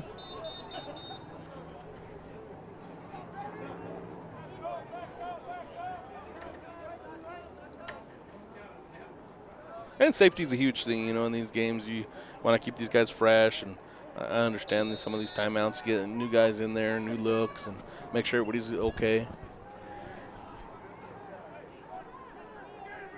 2nd and 6 at the 47. Back to pass. Is a quarterback carry on. Throws left side. Incomplete as he tried to get it to Reyes Barrows out of St. Michael's. I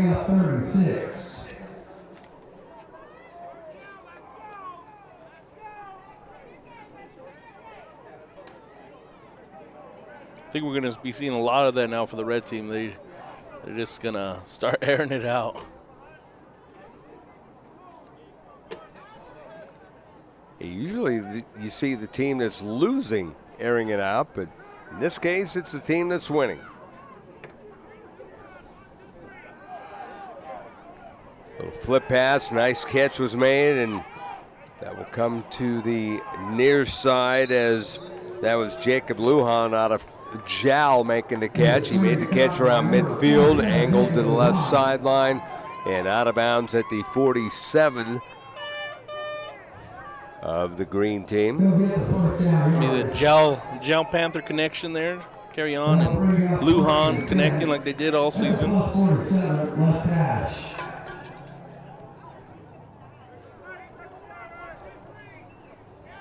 Jal just dominated this past season, going undefeated, and you could tell why. That duo is a scary duo. It's a special duo. Carry-on's pass is knocked down incomplete. 40 seconds to go.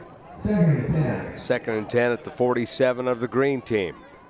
23-0 is the score in favor of the red. It was Xavier Aguilar, 30-yard pick six, getting the red on the board to make it 7-0.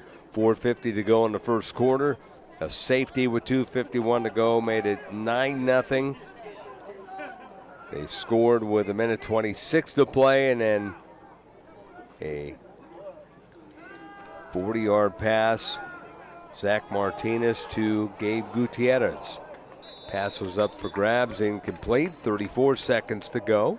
Pass incomplete to number 38, Andrea Soto.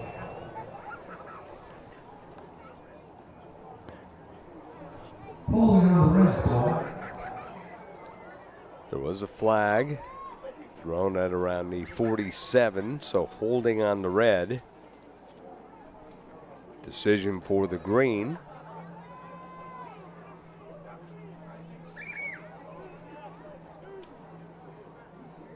Little college football news. Kansas State's leading 28-20 on TCU.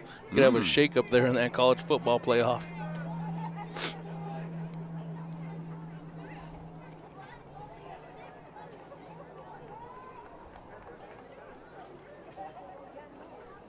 They take the play, goes back to the 38. Bobby plays on the -38. 2nd down. 2nd and long. Carry on throwing, up for grabs, and that is going to be intercepted beautifully in the left flat, or the right flat, I should say. That was beautifully done by Colin Pope out of Estancia.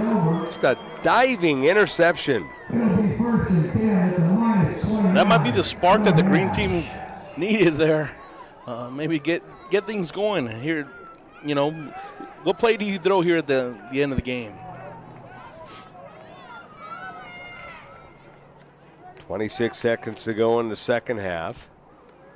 Green back out on offense. Looks like we sticking with Armijo at quarterback.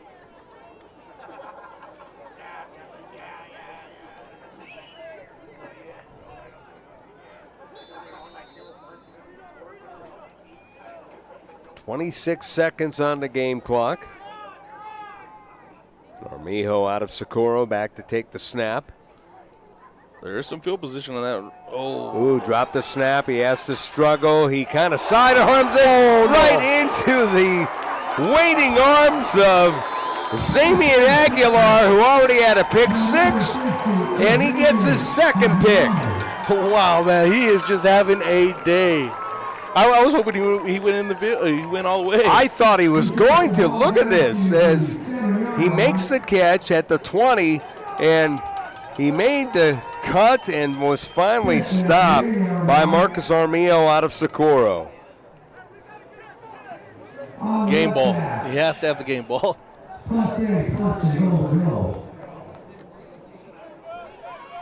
Unbelievable. You know, I played defensive line when I played football as well. So you always give it to the big boys, man, get an interception like that. There's a bobble loose, and let's see, does the green team get it? They do, as it was dove upon by Anderson Weiss out of Raton.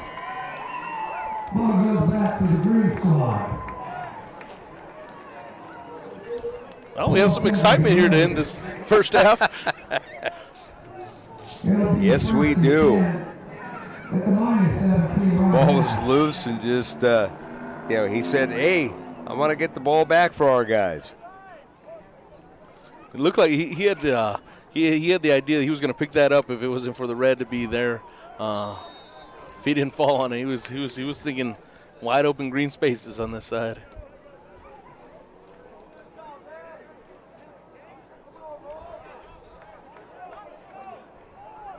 Okay, let's see if we can get to halftime. Yeah, the game was going at a really good pace, and then it slowed down in a hurry. Now we have a whistle. Another timeout. Seems like both teams have used about 6 timeouts, doesn't it? Exactly, yes. Maybe you get bonus timeouts in all-star games. I don't know.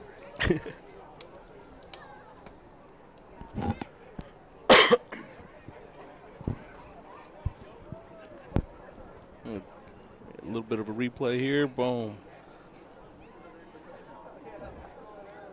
So when we're thinking highlights of this game, Xamian is going to be on 2 of them. Yeah. Can't ask for a better first half. Zamian Aguilar. And what a game he has had. Number 60 for the red team, Socorro High School. Damian Ocampo, the head coach there.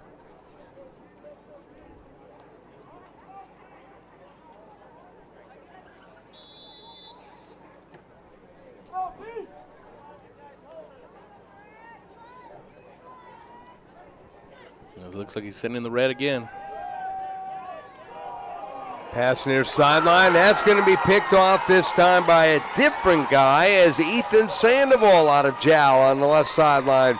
Picked it off at around the 25. Brings it down the left side to about the 10 with 1 second left.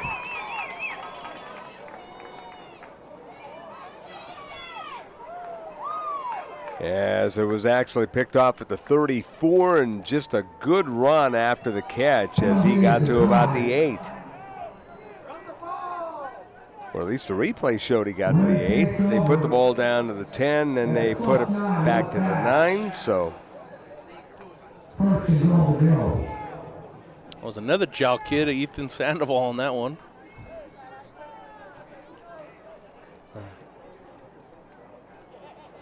Well, let's see if we can get another touchdown here at to end the half. Could be going to that right corner.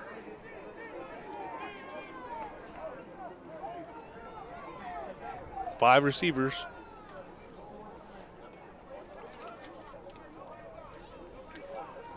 Quick pass over the middle and wide open. That is a touchdown, as that was thrown to Kendrick Brown out of Santa Rosa. 9-yard touchdown.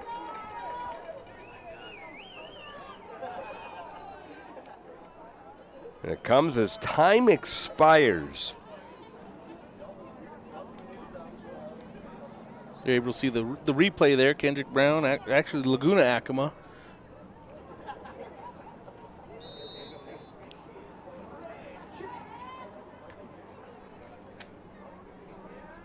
So Kendrick Brown gets the touchdown, and now they're going to go for 2. They throw it towards the end zone again. Oh, and incomplete, in and out of the hands.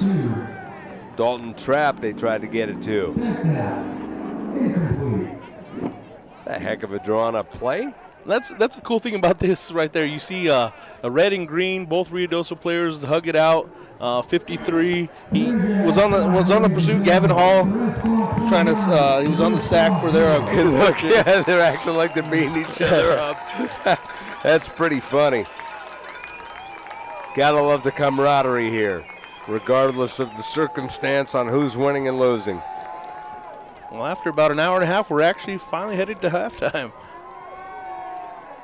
So halftime, it is the red 29, the green nothing here in the annual Red and Green All-Star Game from the Bulldog Bowl in Artesia, New Mexico.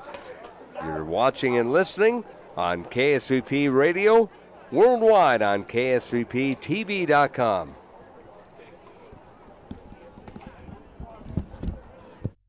Welcome back here to the New Mexico High School Coach Association All-Star Game. It's halftime. Scott Coletti, Josh Grenier bringing you all the action here from the Bulldog Bowl in Artesia, New Mexico. And time now for our halftime guest.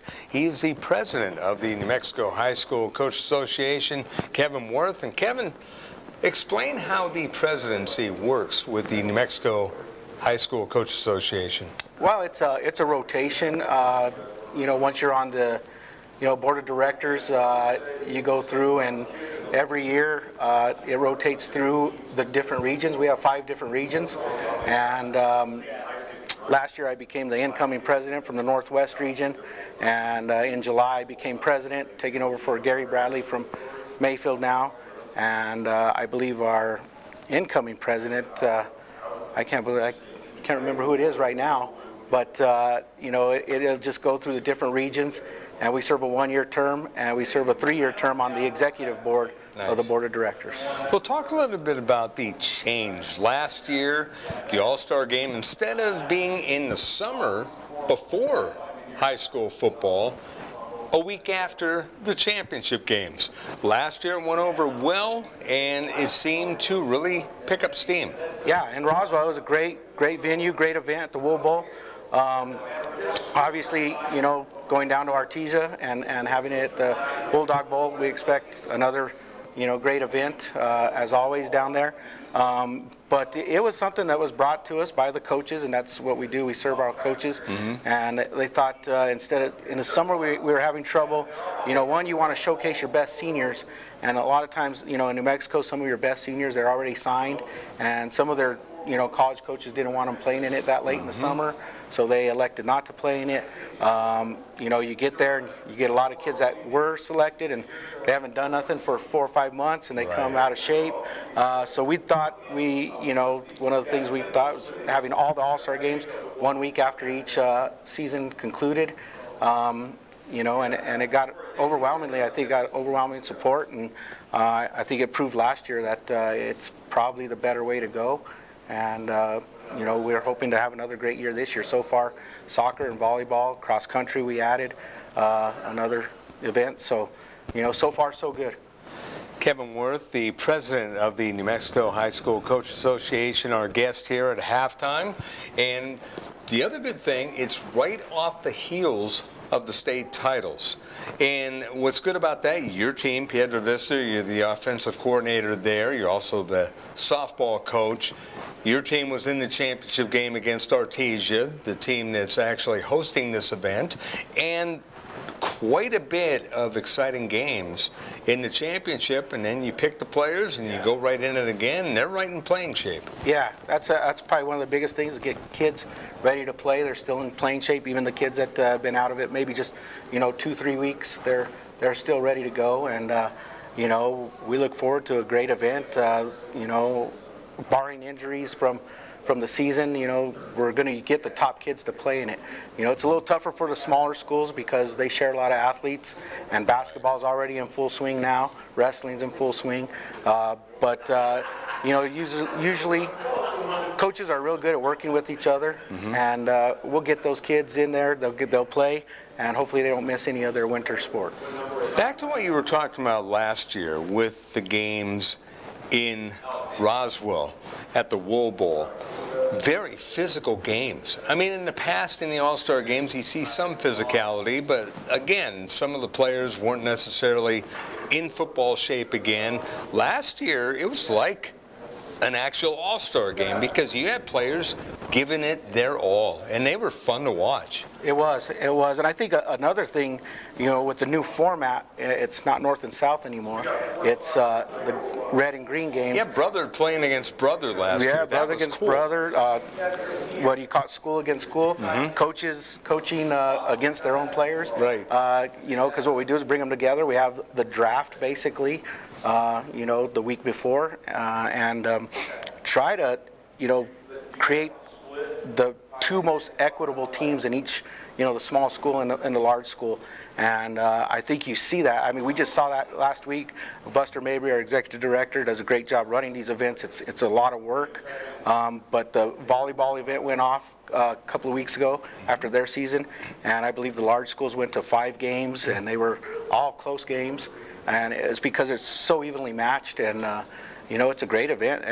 And the other thing we've cut down on with that is in football especially, we were getting to the point where we're getting a little too many fights on the field, having to break up, bench clearing brawls, and that's a black eye to what an all-star event should be.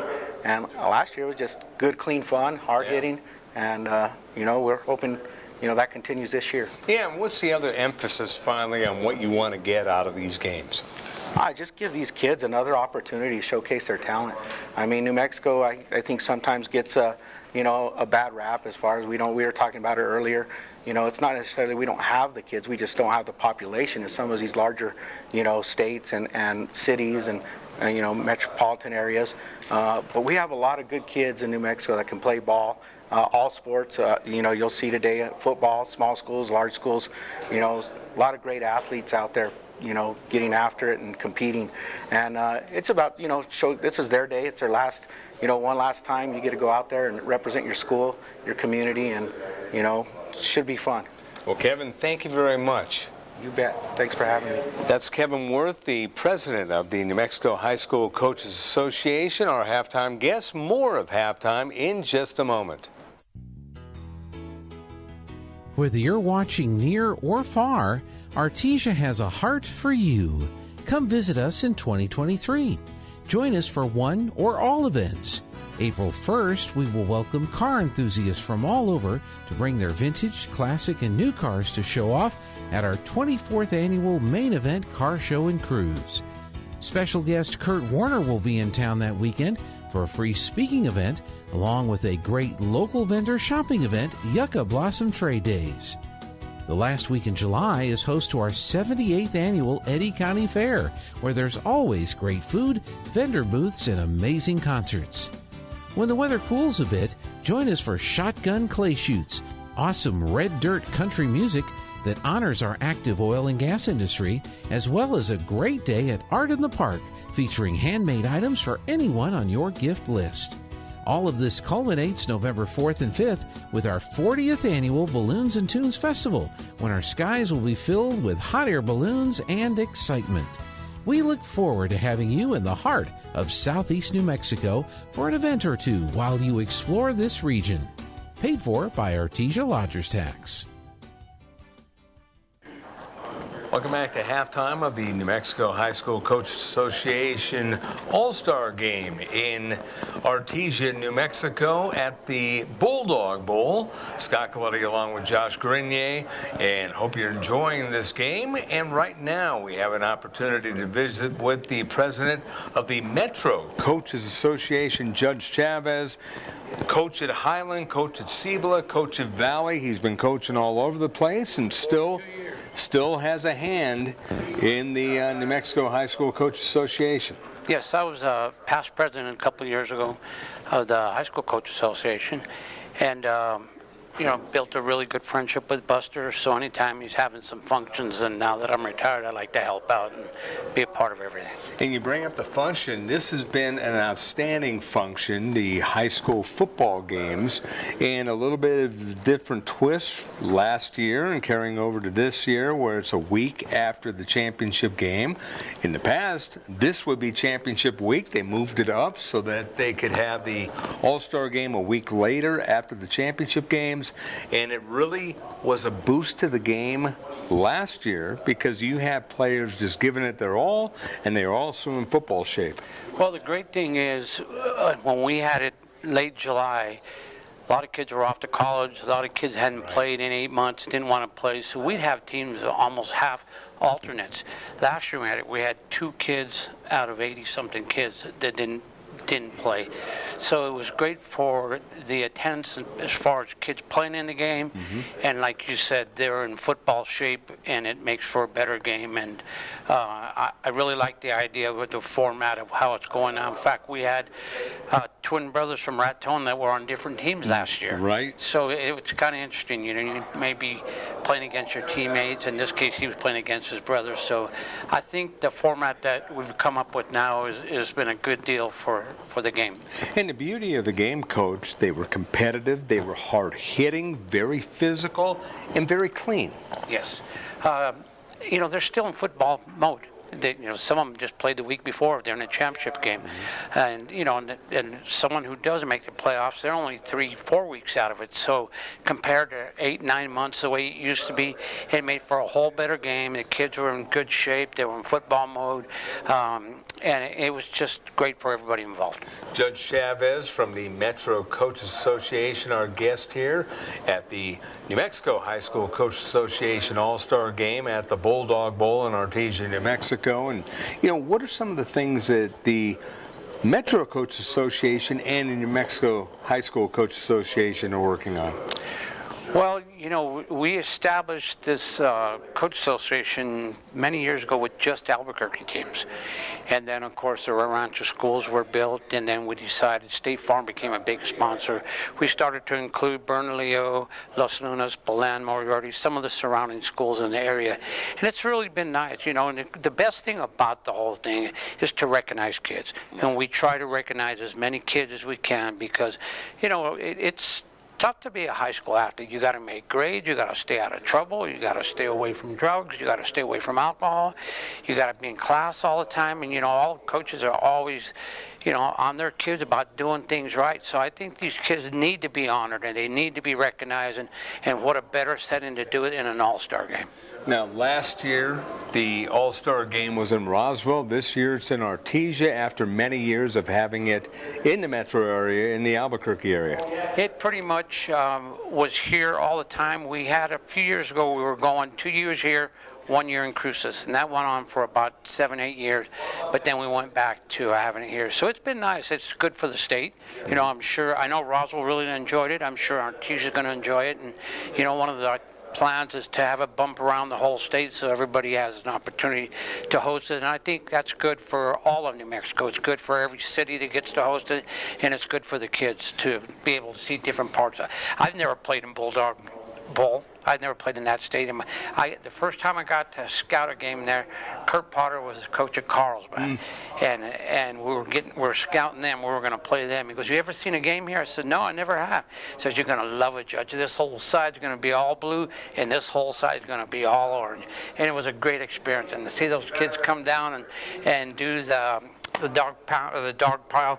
It's just the best place probably in the country to watch a high school football game. So it'd be nice to host an all-star game there. And finally, what's the biggest thing that the New Mexico High School Coach Association wants to get out of these games?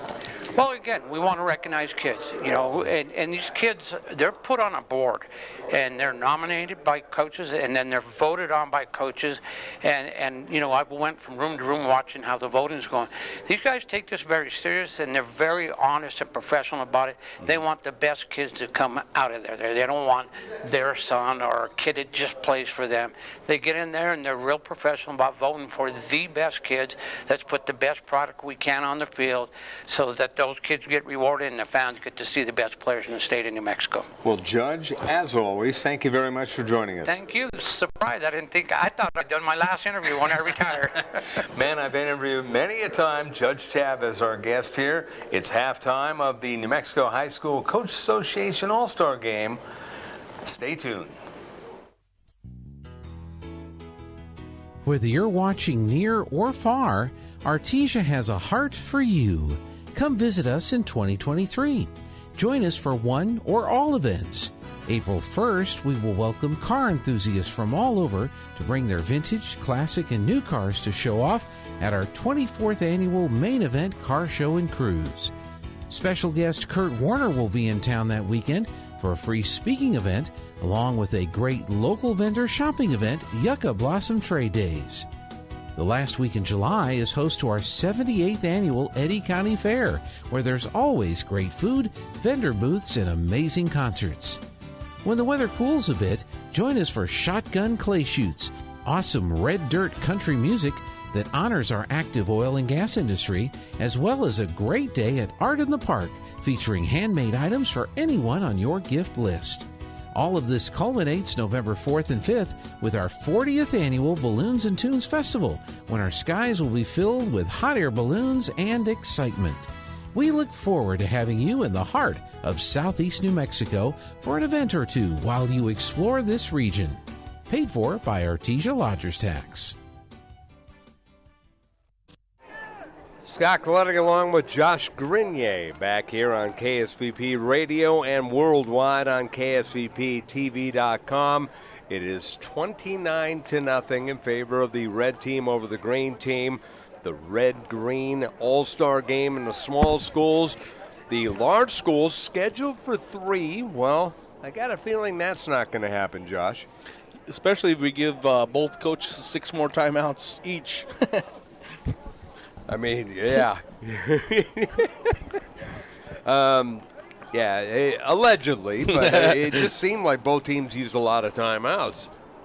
Yes, it felt like they had 3 a quarter. Maybe that's the new rules. 3 first quarter, 3 second quarter. Yeah.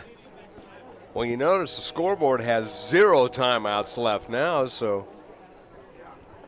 maybe unless they don't add up, maybe they use their whole game allotment. Maybe that is possible, I guess. Yeah, I'm wondering if there is some rule changes or something that is different from outside of the season, but that'd be interesting if we go in the second half with no timeouts left. You have to assume that we're either going to be passing the ball a lot, especially this green team. They have to find some answers, and they might be throwing the ball a lot, so that might be the reason we'll have some clock stoppage. But outside of that, it could be a situation where we just have running clock this second half. Okay, the problem that you say, though, Josh, is that they may be throwing a lot. They were trying to throw a lot, and they had so much pressure they couldn't. That is true. So, and maybe for the sake of the green team, the red team, some of these other guys that haven't got an opportunity to be on the defense have that chance now that they've built a nice 29-0 cushion. But that defense on red is just relentless. No, it has been relentless, and a lot of sacks and just unbelievable.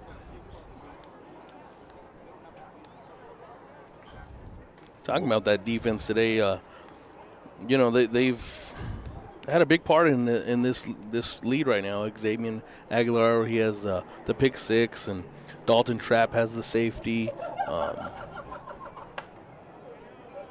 They put tons of pressure on Marcus Armijo from the green team. Tons of pressure throughout this game on whoever's that quarterback for the green team. Is Badillo from Nimi, Armijo. Not much breathing room for any of them. And Jeremy Valdez, Lordsburg. So a few guys that weren't listed on our list with, but they have experience at the quarterback position, and they've been able to get out in the backfield for the green team today. And who knows, we might see some other players that get some looks, just trying to shake things up maybe for the green team. So 29-0 in favor of the red as we are set to restart the ball game.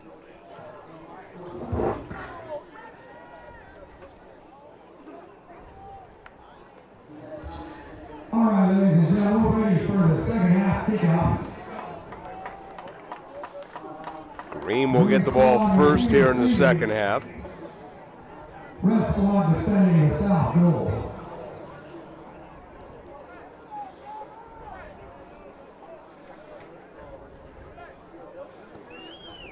By the way, the Bulldog Bowl, Mac Chase Field, had everything redone in terms of the field and the berms all the way around, the A to the right of us.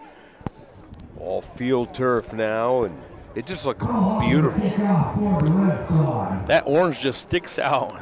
They really, as you're even driving through town, even businesses have orange everywhere.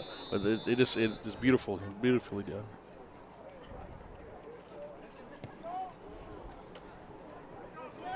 Short kick, and that will be brought back, and it will be to about the 35 on the right hash mark. And Caden Walton. Yeah, I was just going to say your guy, Caden Walton, he's one of the bright spots running the ball and getting positive yardage for the green team because he's so big. A lot of guys can't bring him down. Yeah, he's probably been the spark on the offense for the green team. He looking hopefully again. Maybe he'll have some more touches down the second half. I'm looking for Gillis to have a big half. Gillis from Hatch Valley, who had over 1,500 yards rushing this past season. I'm thinking he's going to have a big half. I'm hoping.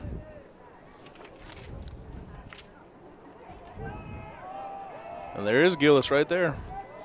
Yeah, Leighton Gillis out of Hatch getting that quick handoff, and on an angle run, he went up the middle and gets across the 35 to about the 38. 11:36 to play in the third quarter. 2nd and 7.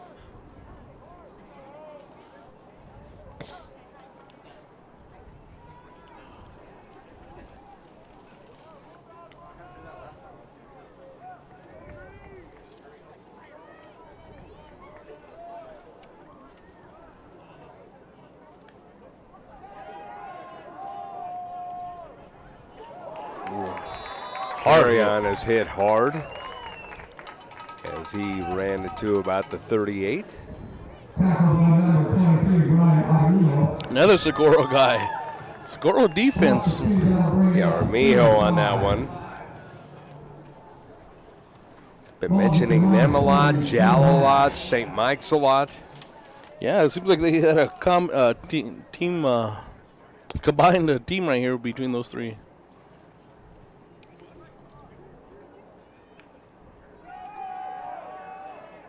Run goes to the outside, and that is snuffed out nicely. Outstanding play by number 44, Park Strong, at the 37. Not the first time that we've called his name on a play like that. And you know what? Loving had one of their better years that they've had in some time. They played in a tough district, but this was one of the better years, and Park Strong was the reason for that. And, they have a really good offense, but Park Strong was that spark on defense for the Loving Falcons this past season. above 500 for the first time in a few years, I believe. Looks like we could be going back to red here. 4th and 9. It looks like he's opting to. They're going to go for it. They're going to go for it. 4th and 9 at the 36. Ball on the left hash mark. Left to right is the green team.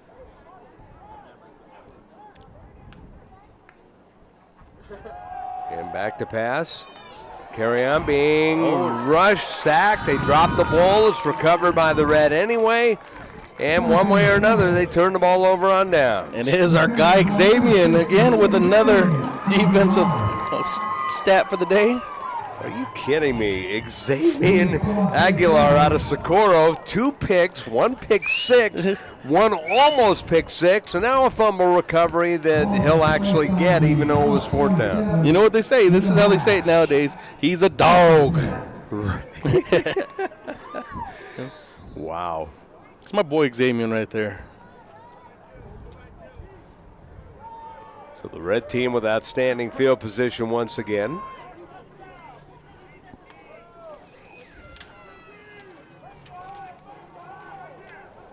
Handoff, no, it's a fake handoff, faking beautifully as everyone went after the man they thought who had the ball. And then on the left side, it was a good run.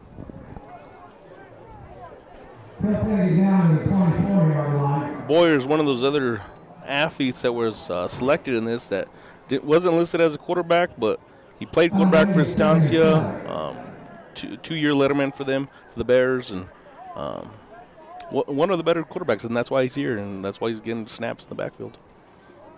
So Jabray Boyer on the handoff. And handoff on the left hash mark. It's inside the 25 to the 23.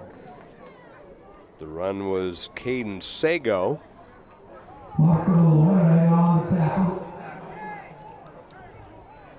Gain of 2, 3rd down and 8. Sago, part of that state championship team for Rio Dosa this past season.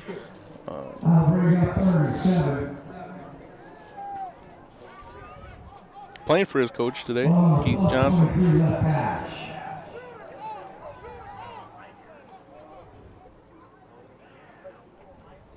3rd and 7 at the 23. Ball left hash mark. Handoff goes to Sago again. Cut toward the middle of the field and gets near the 35 to the 21. They'll mark him there.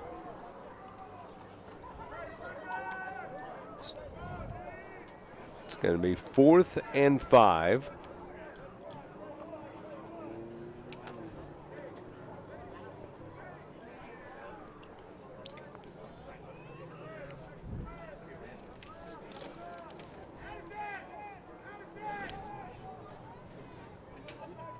Fourth and 5. Sago to the right of the quarterback, Boyer. Boyer rolling out to his right. Boyer throws right side, outside the numbers. That is a catch. And that was caught at around the 8 and down to about the 6 as that was caught by Dallin Taylor out of Elida. Hadn't mentioned his name all day, but that was a nice bit of getting open. Caught it just outside the numbers near the 10 and gets to about the 6. Yeah, it's nice when we, now in the second half, you have a 20.9 lead. Get some other guys the ball, and maybe, we'll start seeing some guys that normally don't play on the outside and playing on the outside.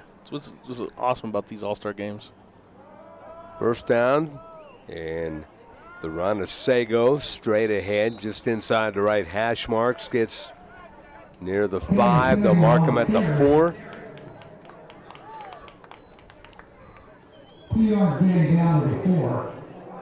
Second and goal at the 4.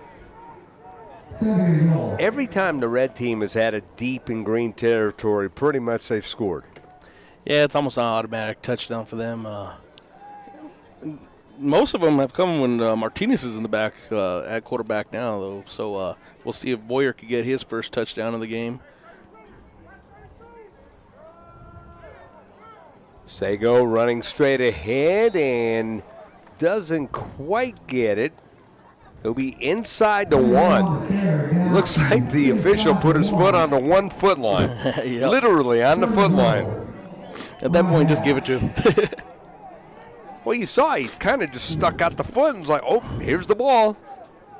That's, again, about as close as you can get without being in. Sago trying to maneuver. Did they stop him? I think they did. He's not going to get in. They actually lose about a half a yard, and I still don't think they're at the 1. Yeah, and at that point, Johnson's probably trying to get his dude a touchdown here. He's kind of carried them this offense. And it is officially at the 1. As we'll take another look at it, look, the defense just kind of pushed him back that time and didn't allow him to get in, but it was at the 1-inch line, went to the 1 yard line, and now here we are on 4th and 1. You have to think they're going back to Sago. Oh, fake. Fake to Sago, throwing it into the end zone, incomplete, but a flag on a play. That's going to be now another late flag. Everybody's getting a flag today. Flags. Flags and timeouts. Flags and timeouts.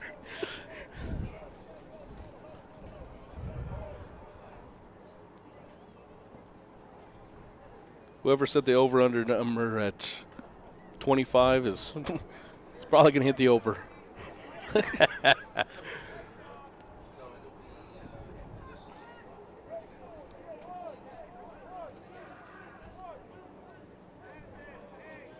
And the refs are having a conference down there. Ball takes inside the 1. First down. So pass interference, automatic first down. Since it's inside the end zone. 1st and goal at the 1 now. Now they go to Sago again. Sago bobbled the ball, and it's going to be dove upon by the quarterback. Wow. That was a hot potato right there. Yes, it was. Here we go on the replay. Let's see. Sago drops it.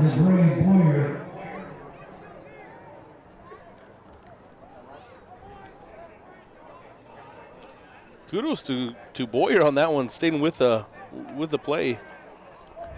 That could have been dangerous if he hadn't stayed with it.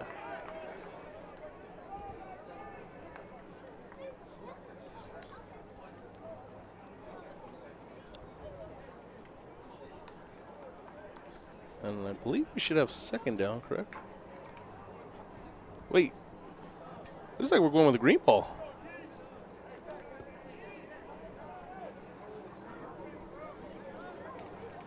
I don't quite know what happened there, Scott. Well, actually, I think they didn't give the automatic first down on the interference, so they just gave the yardage.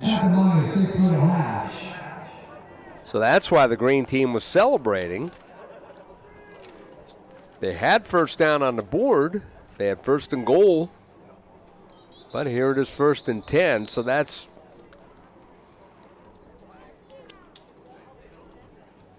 because I thought the green team was congratulating one another, and I'm thinking, is the game over? But no, they ended up not giving the automatic first because in actuality, an interference call is a 15-yard penalty because it happened in the end zone. I think maybe they originally thought, oh, it's like a defensive hold where it's automatic first down, but it really isn't. So they ended up making the play, getting the stop, and there's a draw play and another good bit of defense as it's stopped at the 5-yard line. Caden Walton stopped by Marcos Chavez, Santa Rosa. David Chavez is head coach, reminding people that his number got changed from 43 to 45. Yeah, they wanted to make sure that we were aware that. Boy, he had a pick, and they wanted to make sure that we got a mention. And you got to love that from coaches, No. Give my guy some love. And we definitely mentioned his pick, too. There's another run straight ahead. That will get towards the 10 before a nice hit by Cooper Pritchett. Pritchett out of Ruidoso. Great two-way player for the Warriors. Marcus Armijo out of Socorro, playing for Damian Ocampo. Got the run. Third down and 1 at the 10.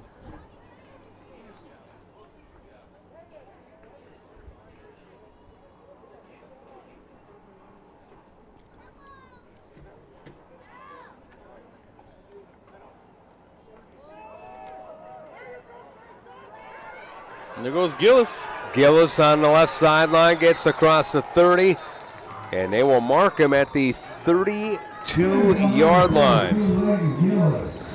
I said his name before. I said Gillis was going to have a good second half. No, you did. No, you definitely called it. There's another look at it. Just got a good burst of speed right off the exchange and just kept on going.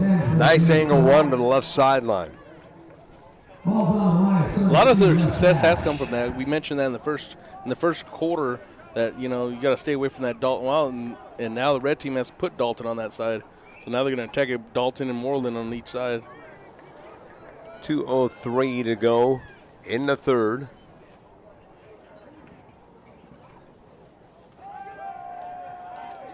Passing play to the right side, and that is a completion to Ruben Murillo. And Murillo gets along the right sideline across the 40 up to the 42. That's the first we've seen of Ace Gonzalez back there for the green team. He's a Robertson quarterback. Had a great career over there playing for Robertson.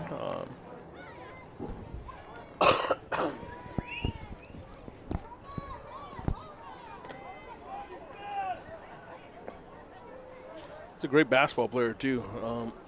You know, a lot of these basketball teams see scores happening this weekend. Gonzalez looking and a flare, and that is a catch along the near sideline. The catch is going to be made and given. That was Lozado. The Robertson St. Mike's connection. You know, you talk about rivalries in the state. I was able to witness that rivalry this year, so that Robertson St. Mike's connection there, that pass is something that doesn't happen a lot and not liked very much. David Lozado. Hey, you were mentioning that's a town where it's red or green. Oh, yeah. The run on the right side and the right flat, not going for anywhere. Good containment by the red defense as that was stopped by Dalton Trapp. We've called his name a lot. Just a physical player out of Ruidoso.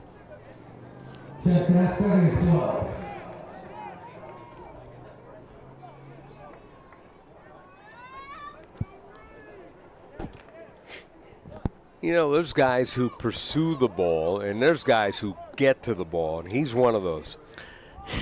You nailed it on that. Dalton Trapp, he's on everything, too, special teams. And there he is again. Yeah, and the run went to the left side, and not for much as they got it to Gaten Walton. I think they're figuring out, well, if they're going to have success in the running game, Walton's going to get the ball, so let's just converge on him. And just a strength of Dalton Trapp, going back to Dalton Trapp on defense, just overall strength. Look at that, how he pulls him down. I mean, you're talking about one of the best running backs, and he just grabs him by the shirt and brings him down with him. By the way, the scoreboard changed, so each team has 3 timeouts left. We got to give the update on that one. We had talked about the timeouts left, none, but they ended up adding them. Here's the ball to the right side, a good run by the quarterback. And the quarterback, you mentioned Ace Gonzalez. Ace Gonzalez on the scramble.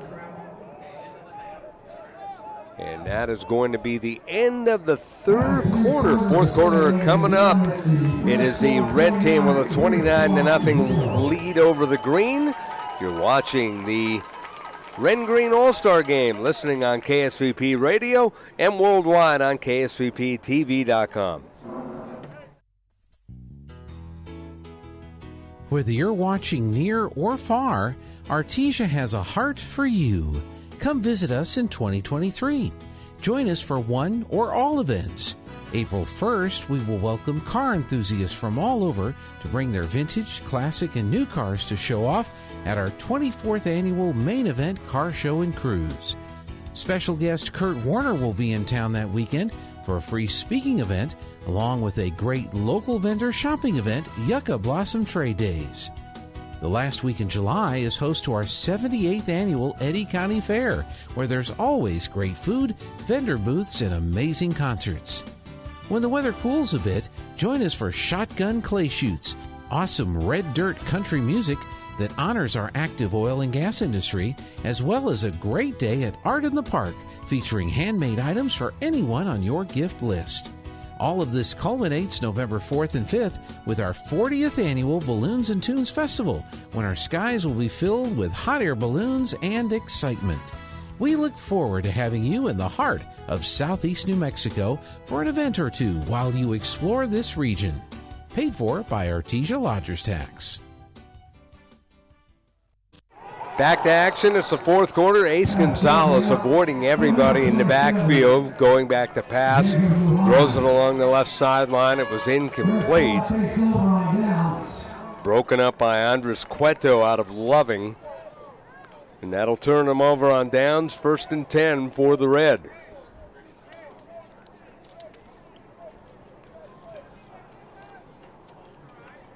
Looks like Red's going to go back to the same Mike's backfield of Martinez and Leyba with Barros on the outside.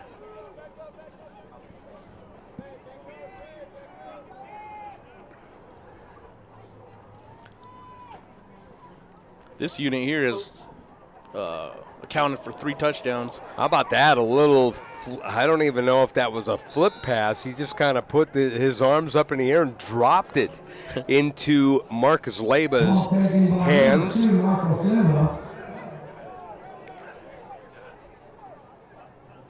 As, look, he just kind of drops it down. He didn't put his hands up as high as I thought he did, but he just kind of dropped it into the running back's hands. And effective.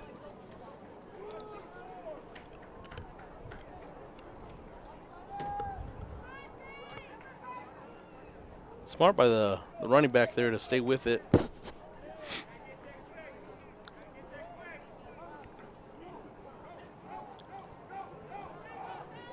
Rolling out, passing is Martinez. Passes complete, as that will be at the 49 along the near sideline. Nice catch was hauled in there by Andres Cueto out of Loving. The Red with the first down with 10:29 to play in the fourth quarter.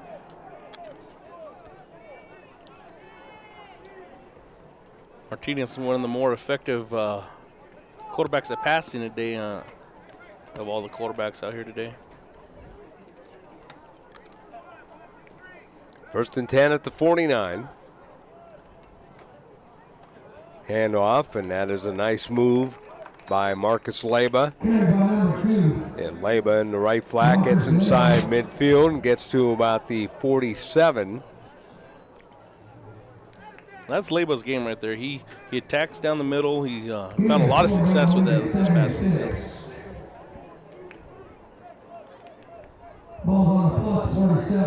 Leyba out of St. Michael's. Josh Grenier, first year at St. Michael's. Yep. First year, historic. They're known for their football there. Really great football coach, Joey Fernandez, and a great football program. Pass outside the numbers on the left side was broken up nicely. It was completed to Andres Cueto, but it was a loss of a couple of yards as Jeremy Valdez made a nice stop on it. 3rd and 6 at the 48.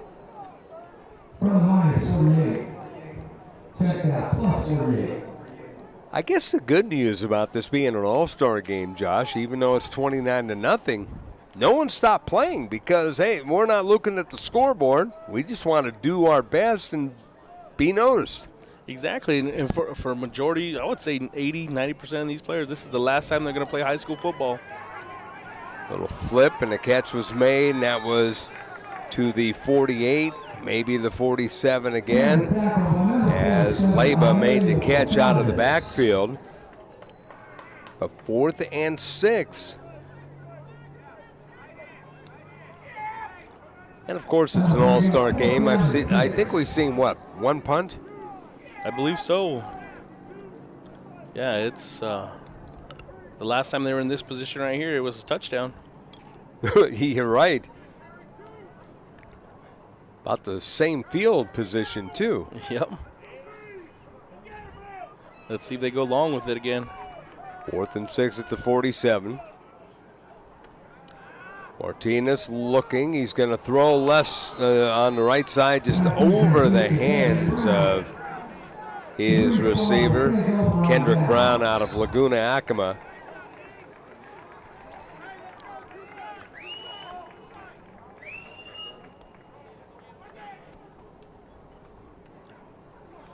So they turn him over on downs.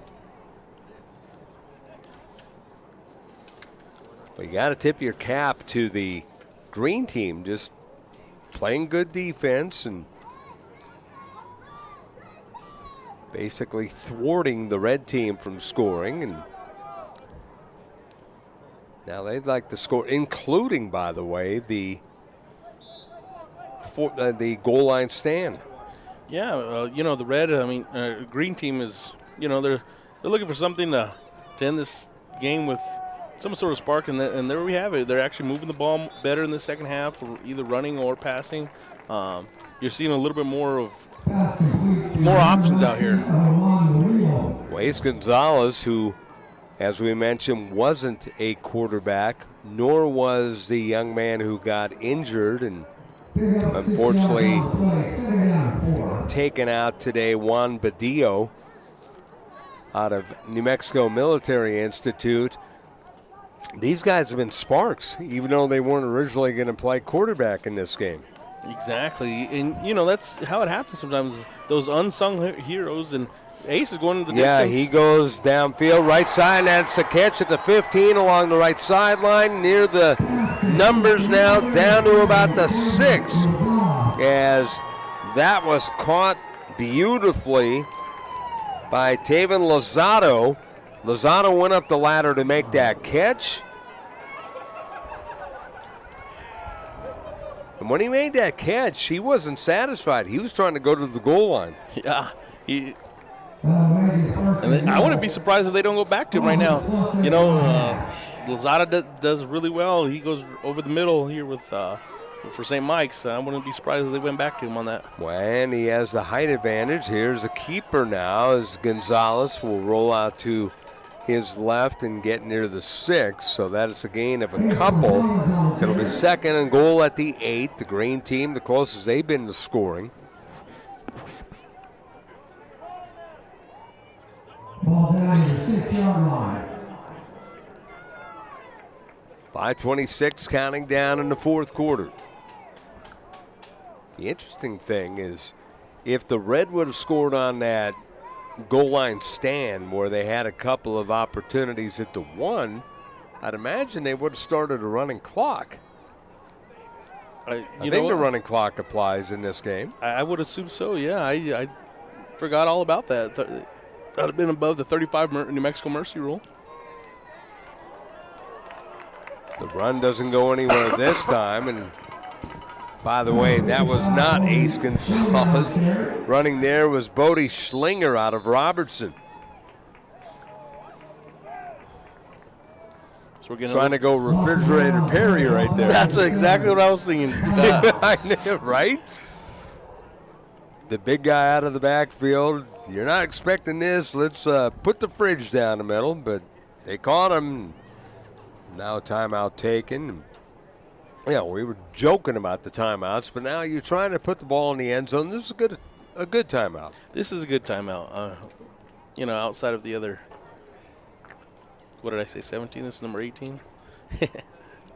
Jokingly.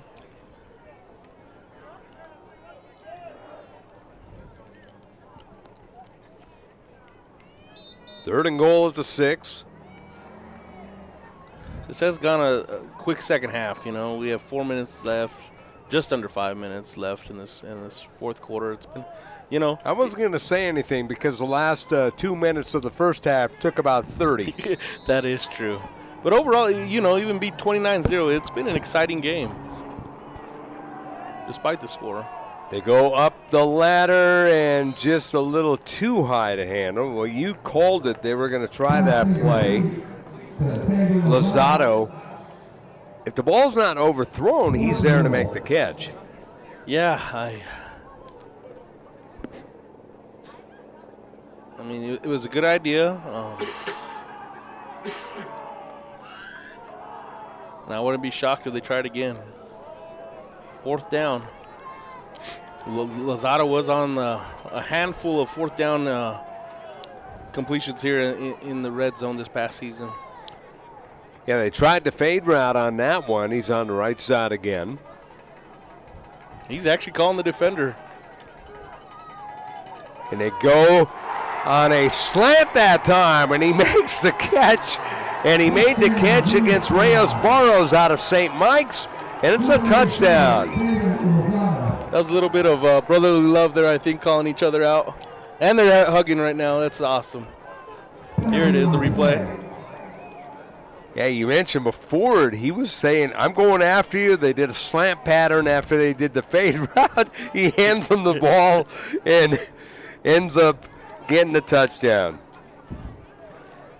You have to assume they would be talking about that on the way home tonight.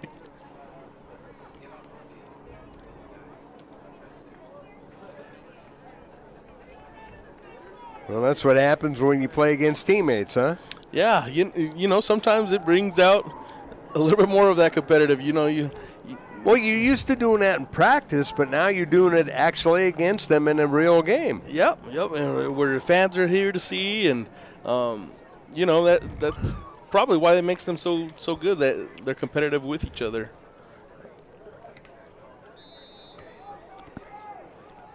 So they're going for 2.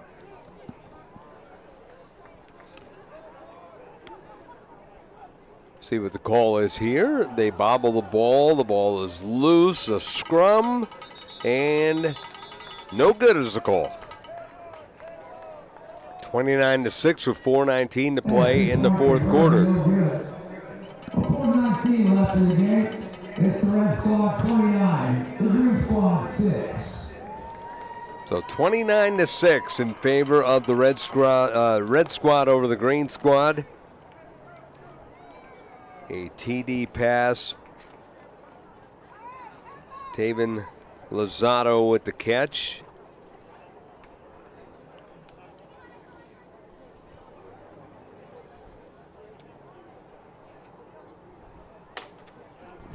Lozado from Ace Gonzalez. Gonzalez didn't play any quarterback in the first half. Now maybe with Badillo going out with an injury, he was able to get the number called to be that quarterback for that second unit, and you know it worked out. I mean, he had a great drive. He had 2 big time passes to Lozado, and that connection actually happened 3 times. And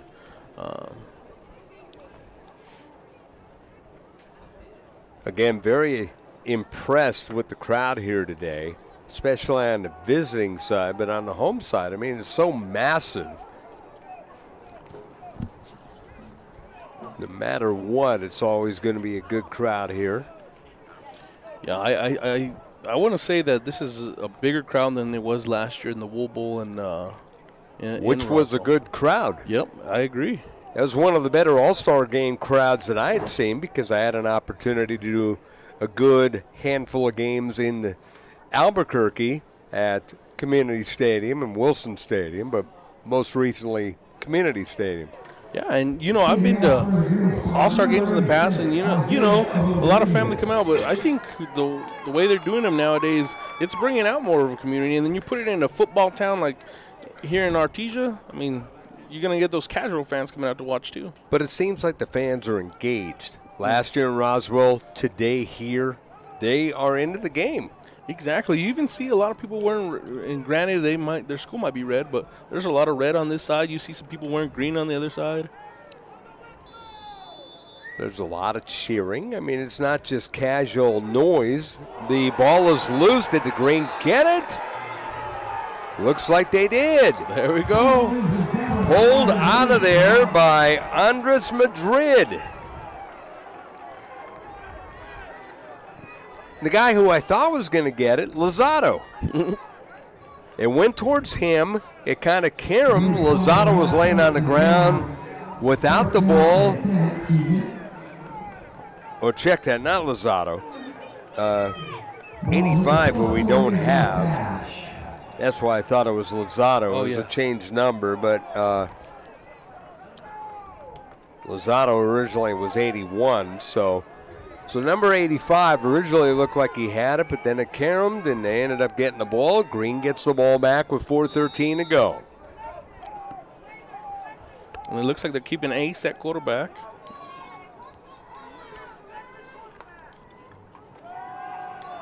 Gonzalez with time running out. He still maneuvers. He gets along the left hash mark inside midfield, and he will get just about back to the line of scrimmage.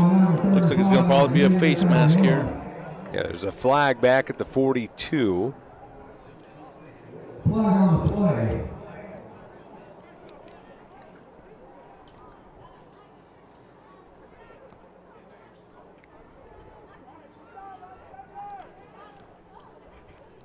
So it'll go against the green team. So unfortunately for them, it wasn't a face mask. It was a hold. Ooh. Now, in a regular season game, they might have called face mask and a hold, and they would have played the play over. Yeah, because it looked like they grabbed the face mask there of the quarterback, but... No, you're right.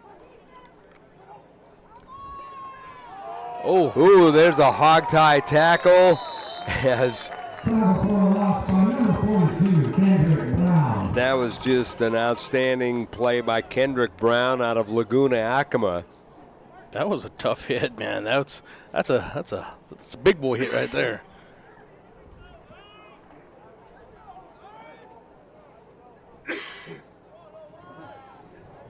Takes the ball back to the 29-yard line.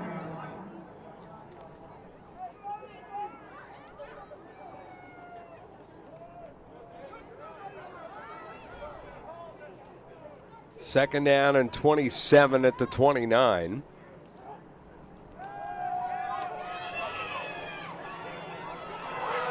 Rolling out, Marcus Armijo's back at quarterback, and he was stacked. Brian Armijo out of Socorro was the man on the sack against Marcus Armijo out of Socorro. I wonder if there's any relation there. Yeah, I kind of wondered. So second year in a row, we've seen brother on brother. Right, Armijo. One on offense, one on defense. I think we had a sack on one on the other last year, too. Exactly, if I remember correctly. Yeah. That was cool. That's the cool thing about this game. So family bragging rights. Third and extremely long. They have to get to the 48. And there's a throw, and that is a catch. Late flag was thrown as that was an interception.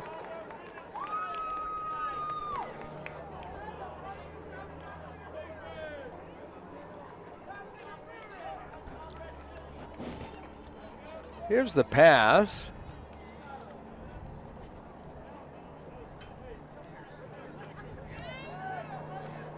So he made the interception, but no one acting like he made an interception.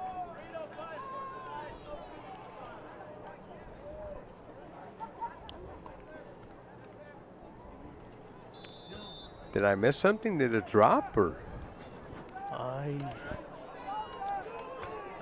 Well, there was a flag.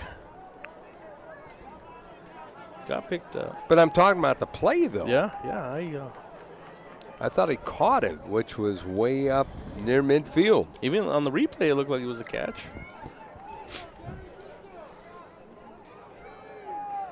Third and 27 at the 35, minute 40 to go. Back to pass, Armijo has to hurry, got it to the right sideline. A catch was made across the 35 to about the 37 as the catch was made by Andres Madrid out of Santa Rosa. Johnson keeps sending those defensive ends in, continuing to put pressure on that quarterback for the green team. 4th and 25 at the 37.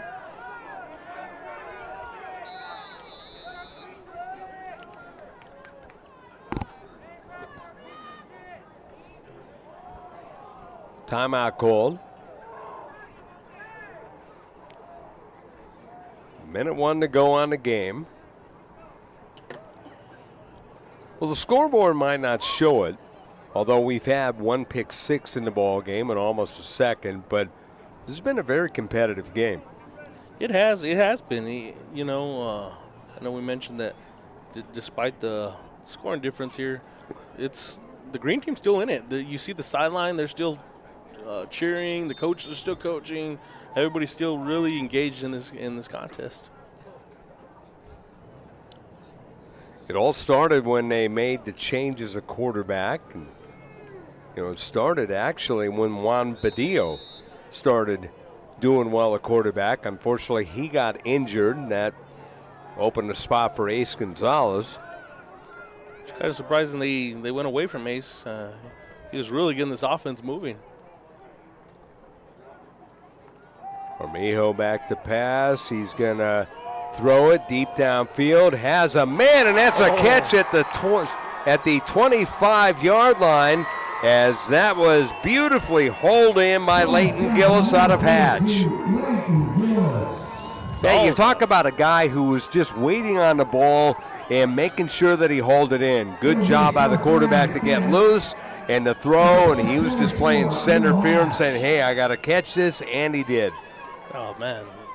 Kudos to that quarterback. Just great footwork. He just laid in there. And he's got an arm. That was a well-thrown ball right to him.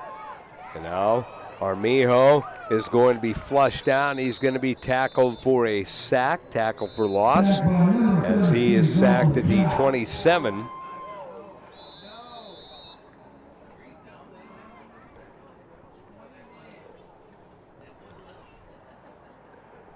Dalton Trapp out of Ruidoso on the stop. And we're back to another timeout. I was just going to, you beat me to it, Josh. I was going to say, guess what, Josh? Another timeout. But Gonzalez is trying to get usually I don't know all-star games to really utilize timeouts, but, they're doing it today. And, there's a reason for it. They're trying to get the most out of these games. And, kudos to the coaches for doing a great job. Well, it looks like they're going to go back to that end zone. They're going to try and get something, maybe another touchdown here to end it. Right.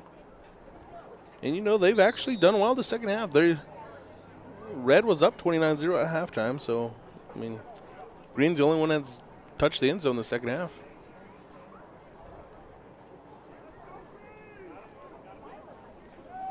Back to pass Armijo. He throws it towards the end zone, and that is a pick. It was on the ground. What happened? As that was picked off by Reyes Barros.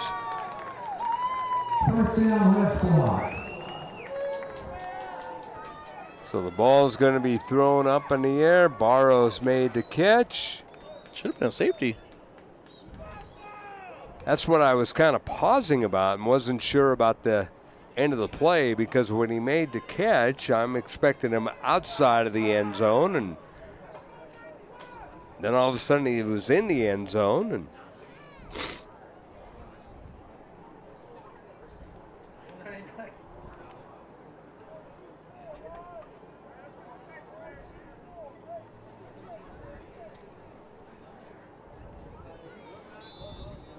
And we have the green team for the large schools already walking out here. Get a feel for the field. Wearing traditional, hard-to-read large school numbers, too. Yes. Not the white numbers that we're looking at right now from this green team, as ball is snapped in the backfield, and that is a tackle for loss, and they get a safety.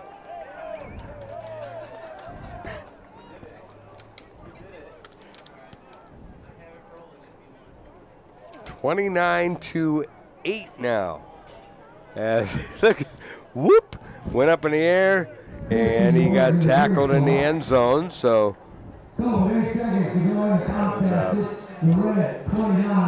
tough luck play for the Red, but 29-8.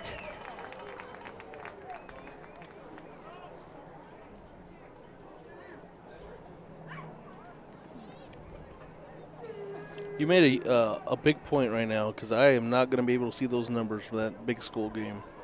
It's going to be difficult. Yeah, I was looking at the green, comparing the easy-to-read numbers for the green, and now I'm looking at the red, and it's like they are no easier. They're cool looking.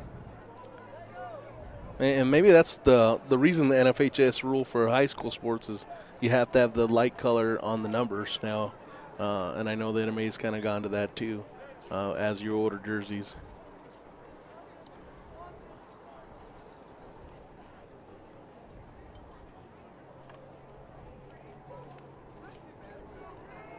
Eight seconds to go.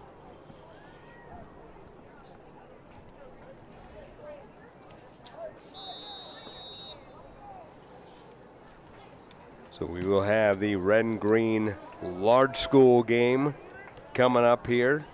A beautiful kick by Dalton Trapp. That was a beautiful kick. It was received at the 35 and brought up to the 37, and that will end the ball game. 29-8 was the final score in favor of the red team over the green team. So sum up the game. Go ahead and last thoughts. Yeah, so last thoughts on this. I think, some key players, Zach Martinez from St. Michael's threw 3 passing touchdowns. Dalton Trapp on defense. Moreland on defense. Overall, great football game. Neither of them, they played the full time, 32 minutes. The 32 minutes of great football. Most of these kids, this is the last time they're ever going to play competitive high school football, and it was great to see, great to be part of a very competitive game. Well, Josh, it's been fun. We'll do the large school game coming up. Yeah, we'll be back in no time. That large school game at 3 p.m. So want to thank everyone involved here. Final score, 29-8. Red team over the green. And you are listening to KSVP Radio and watching worldwide on KSVPTV.com.